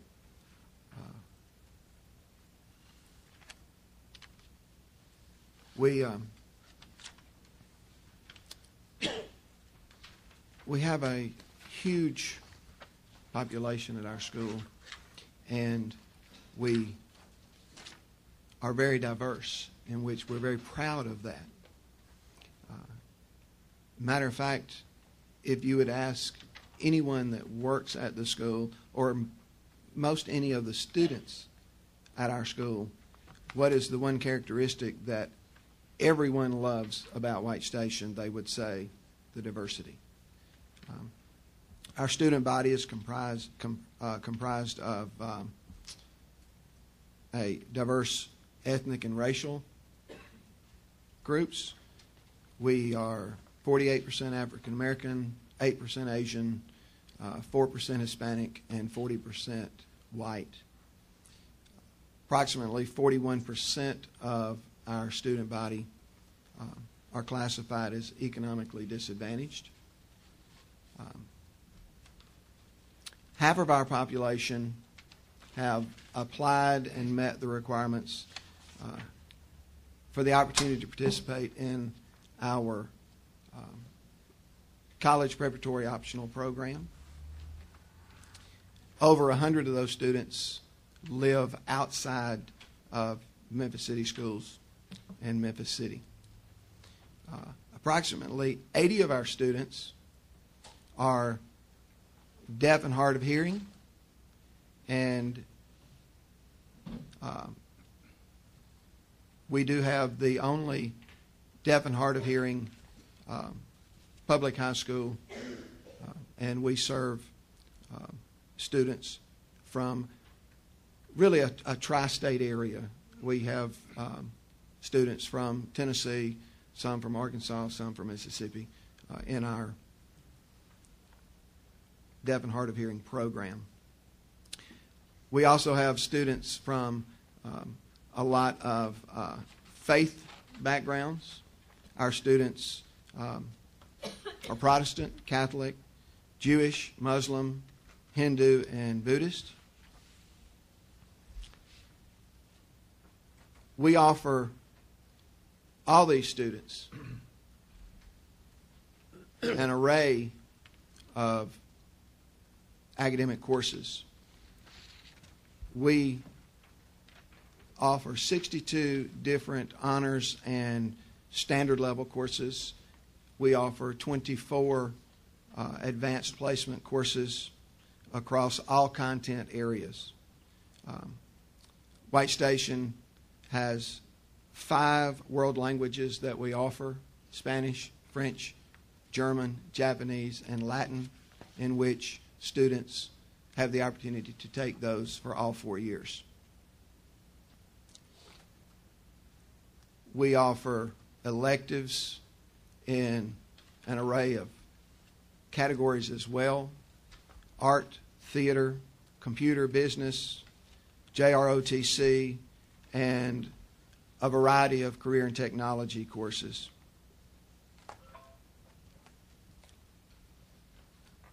Our students also have the opportunity to participate in extracurricular activities. And most of the time when you mention extracurricular activities, the general public think sports. That's the first thing that their minds go to, in which we do offer interscholastic athletic programs. We have been named Best of the Prep 7 out of the last 10 years, and all 5 of the last 5 years, Best of the Preps with our athletics through the commercial appeal. We have 24 TSSAA sanctioned sports. We offer 2 club sports, lacrosse and rugby, a variety of extracurricular opportunities, including 60 academic and service organizations. We also have a lot of extracurricular educational opportunities for our students. These include such things as Science Olympiad, Southeastern Consortium of Minorities in Engineering, Wordsmith, Mock Trial, Model United Nations, Knowledge Bowl, Tennessee Math Teachers Association competitions, Princeton math competitions, Family Consumer Community Leaders of America, DECA, Deaf Drama Club, Southeastern Region Gallaudet University Academic Bowl for deaf and hard of hearing students, art competitions such as the Mid-South Junior Scholastic Arts and National Scholastic Arts.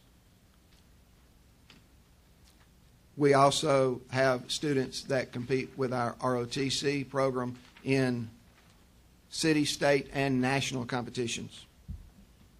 We have 3 publications that our students publish.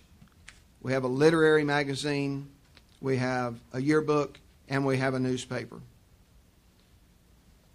Our students also participate in various community-based organizations, and several serve on the youth advisory boards of the NAACP, United Way, March of Dimes, and Bridges. Several of our students also serve on the Teen Appeal staff.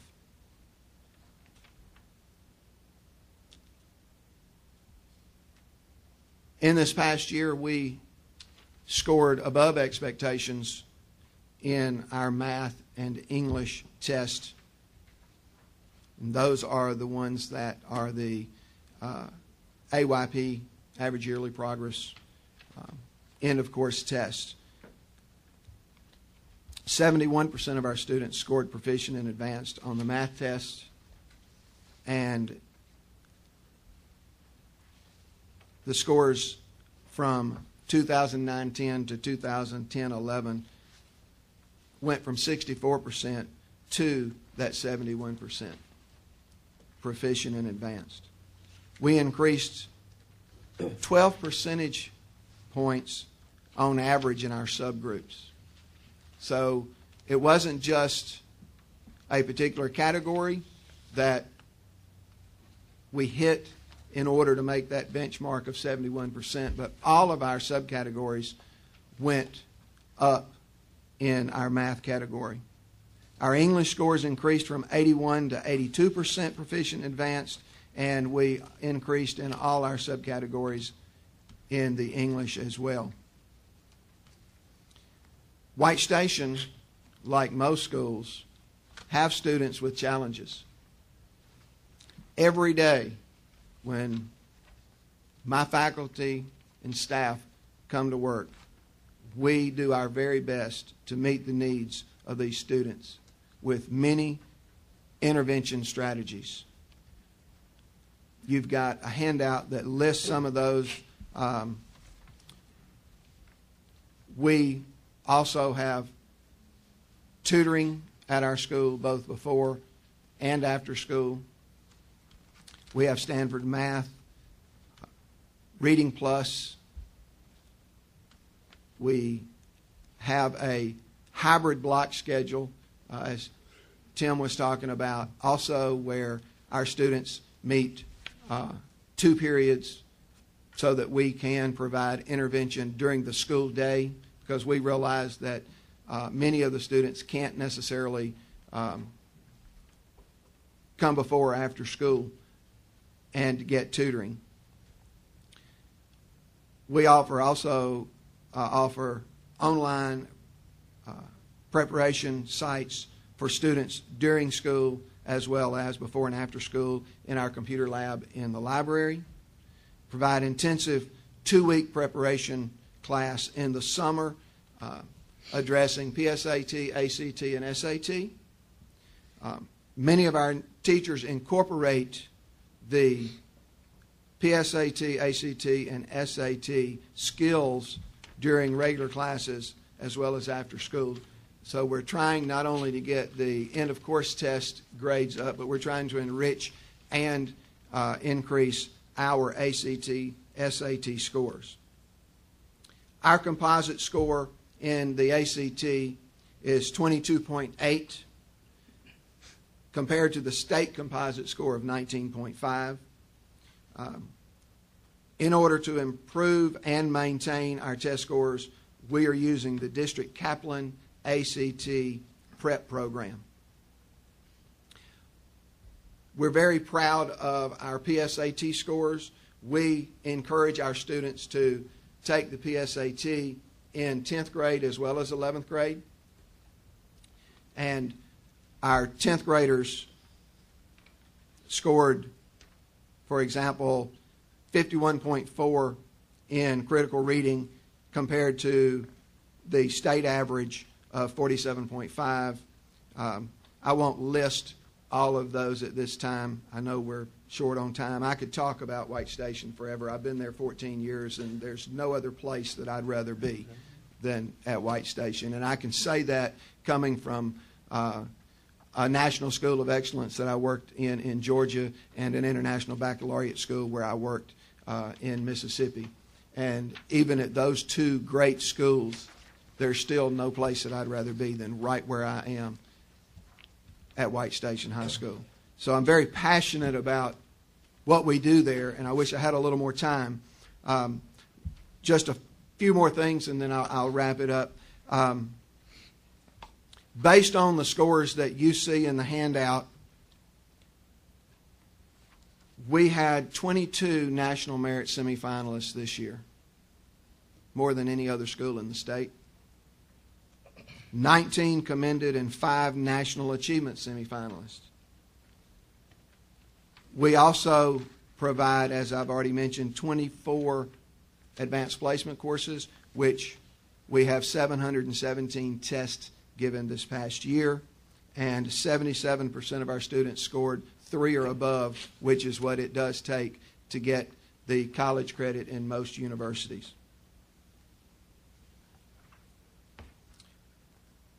our students enroll in probably 100 or more universities, four-year universities.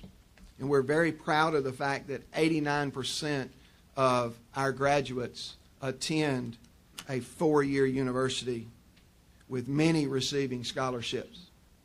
This past year, our 2011 graduates were offered $36,928,656 in scholarships.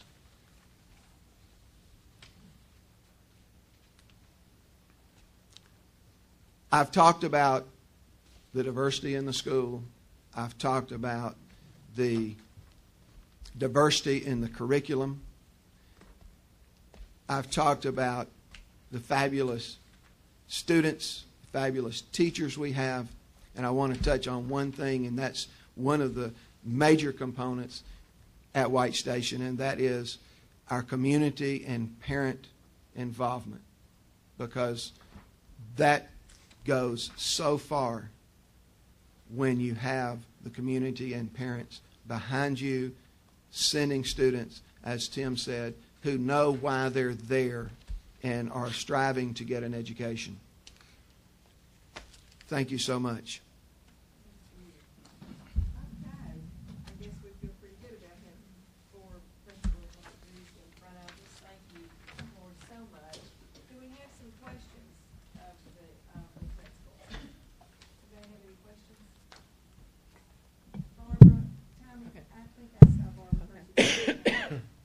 When we begin to look at student services and the curriculum, we're going to find a vast difference as we go from school to school and from system to system.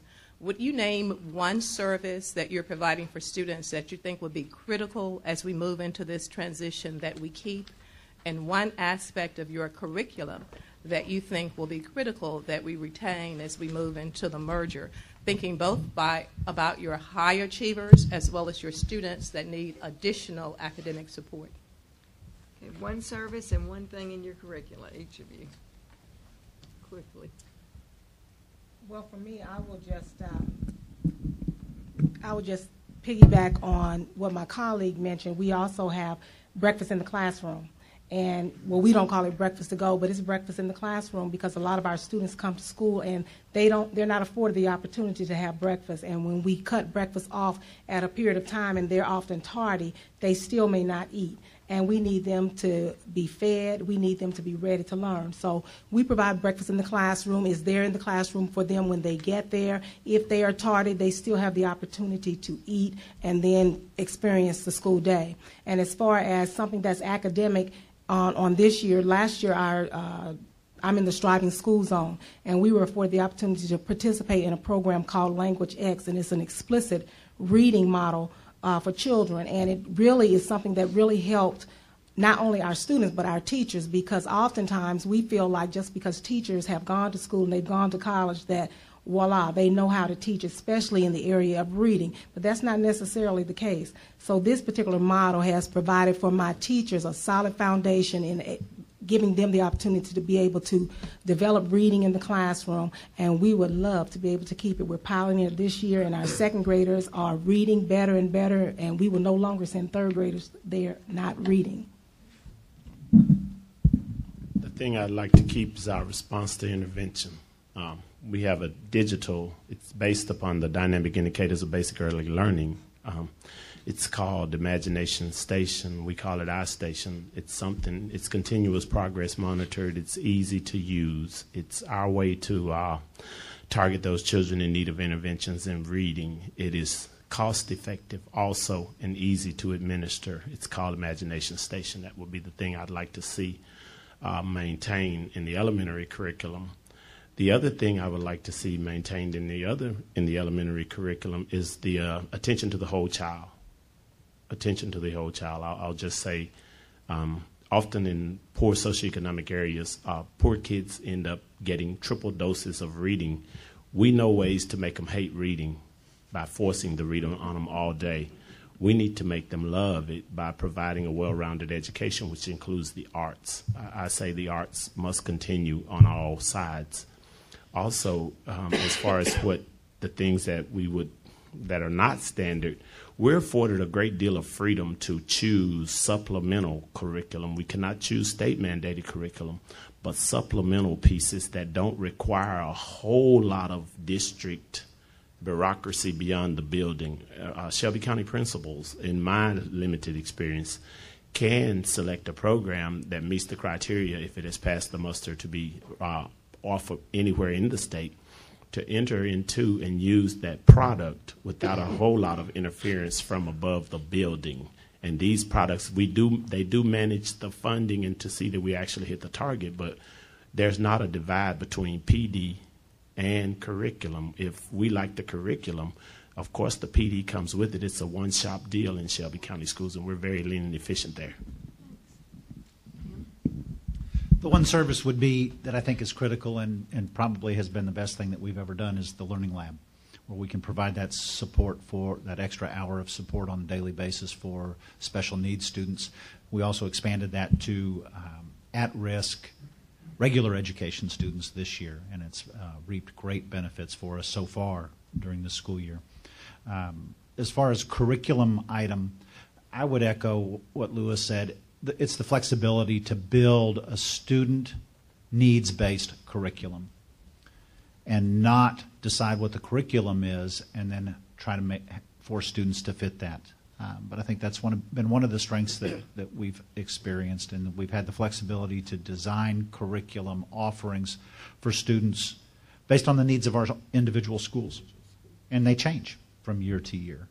If you look at the AP enrollment at my particular school, it has had ups and downs over the past several years. And I think for us to be able to adapt our course offerings and our schedules to meet those needs has been a tremendous benefit for our students.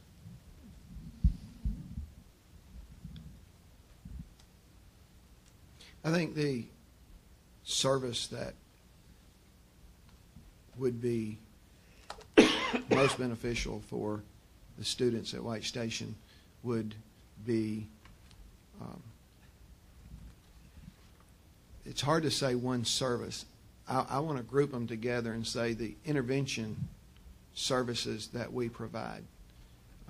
We have so many students that read below grade level, at grade level, that struggle with standardized testing skills, not just the test itself. They may know the curriculum somewhat and all, but the skills of test taking.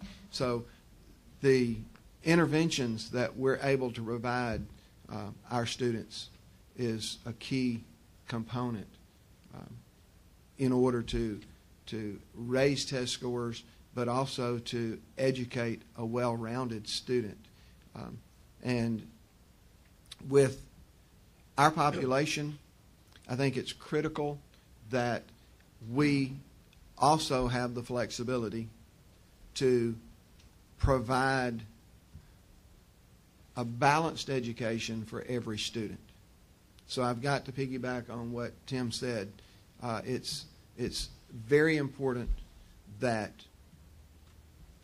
we're able to build a schedule and build the classes that the school needs and not just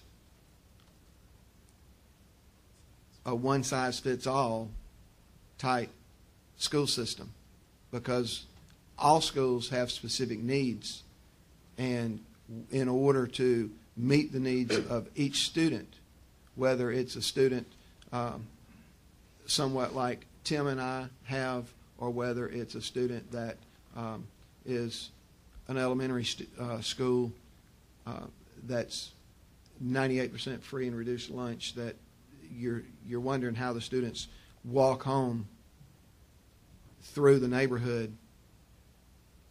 You've got to have the flexibility to meet the needs of all of those different types of students in those different types of schools.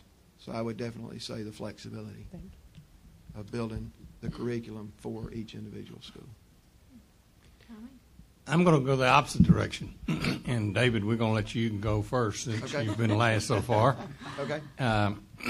In the opposite direction being and I'd like be brief, okay? One sentence each on this. What would be the one thing relative to federal, state, or district, and now everybody back there can shut your ears, that you would do away with if you could, and then how would your teachers answer that question? Do away with? I would.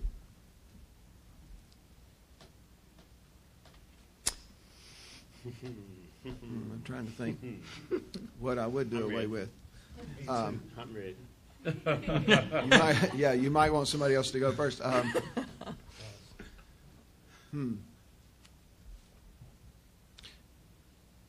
don't know that I would do away with what I'm thinking about, but I would definitely take it back to the table, and that is the evaluation process that we have right now.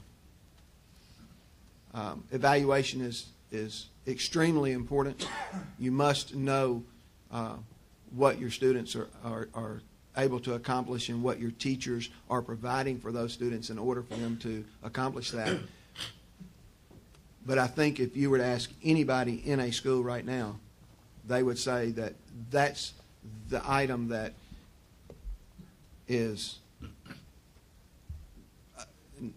a really heavy burden right now that we need a lift from, and it needs to be tweaked. It's not that we don't need the observation and evaluation process, but it needs to be tweaked.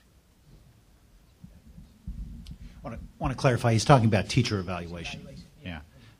The angst of the state this year, I think. But mine would be the No Child Left Behind Act. I think that has done more to harm the focus of education in this country than probably anything else ever. I think it's distracted us from being able to love children, to support children, provide them what they need to be the good citizens that Lewis described, and focus on test results and turn them into numbers. Y'all doing good with brief, so keep it going. Optional schools. They're separate, but that needs to go away. I would like to see us do away with the amount of interventions that we have that are required so that teachers free up the time so that they can actually teach and not always provide intervention. Are you saying that there is a mandatory kind of intervention? In Memphis City Schools, we have several interventions, and the wonderful interventions is just that several are mandatory. So to get all the things in and all the minutes in, it sometimes eliminates the amount of time that they're in front of the teacher. Yes, Octavius. Thanks to each one of you for your presentations. I haven't been a school board member since 2006. I've learned, I find that I'm learning every time I sit down to talk to the professional educators, which you all are. Now, I need some reconciliation, if you would, just from and I hear the part, I know that each of our schools are unique communities almost in and of themselves. Now, if we talk about the state standards or the state benchmarks being up here, or what children need to be learning, how do we reconcile that with having, and those standards are up here. But if we have different schools in different communities, if we're saying that we need to have a unique type of curriculum for each school almost, or each, so I need some reconciliation. I see you shaking your head, Louis. But I need some reconciliation there, because one of the things that, and part of this, in thinking about in Millington and a lot of the schools in Memphis City Schools, what we did is that we tried to have what we called managed instruction, because we know that we have children who are mobile throughout the school year. And so if they start off at a Fraser, they could very well be at a Alsea, and then Hickory Hill or Hickory Ridge Middle during the course of one school year. So the way that we try to tackle that is to have what we call managed instruction, from the standpoint of making sure that, and I guess I don't want to minimize it by saying the basics are taught at every school. Do you see, in what we call the managed instruction, do you see that still being something that we can have from a county-wide level when we know that in some populations that's going to be a challenge that we face? And still knowing that the state standards are up here. And so we can't have a watered-down version of the curriculum at a school in the 38126, which happens to be the most impoverished zip code that we have in this county, versus a 38017. Dr. Sutherland, why don't you try to answer that, and then I just want to say I agree wholeheartedly. I think you're absolutely correct, and you've obviously thought this through very, very well. There has to be a core curriculum that is the same throughout the school system. Must be. And then I think that you tailor, in the high school level, it's a little bit different because we offer elective courses, right, and you tailor those electives to meet the needs of your students. It's White Station offers Japanese because there's a demand for that in that community. Collierville does not, because there hasn't been enough interest to justify hiring that teacher. So that type of flexibility is, I think, what we were referring to. Okay, gotcha. But the minimum standards, yes. Okay, gotcha. Thanks. Okay, let's have one more question if anybody has it. And okay, all right, let's give these guys a I really do appreciate you for being here tonight. I know it was short notice. You obviously are all outstanding principals and work hard every day in different, except for Lewis. We don't know about him yet. But we do appreciate all that you do. And actually, these last two questions were very, very informative as we go through. So thank you all very, very much. Let me just, sitting here, remind you that we won't meet next week. We will meet on December the... I know. Thanksgiving.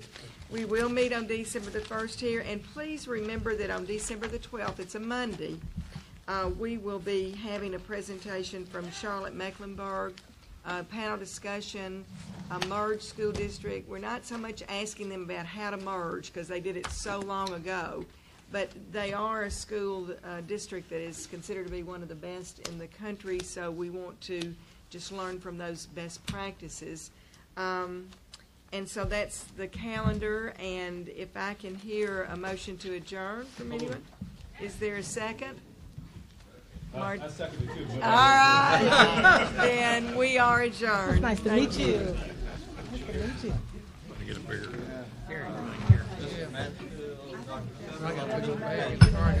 Well, I realize I'm going to have two type things. Thank you for coming.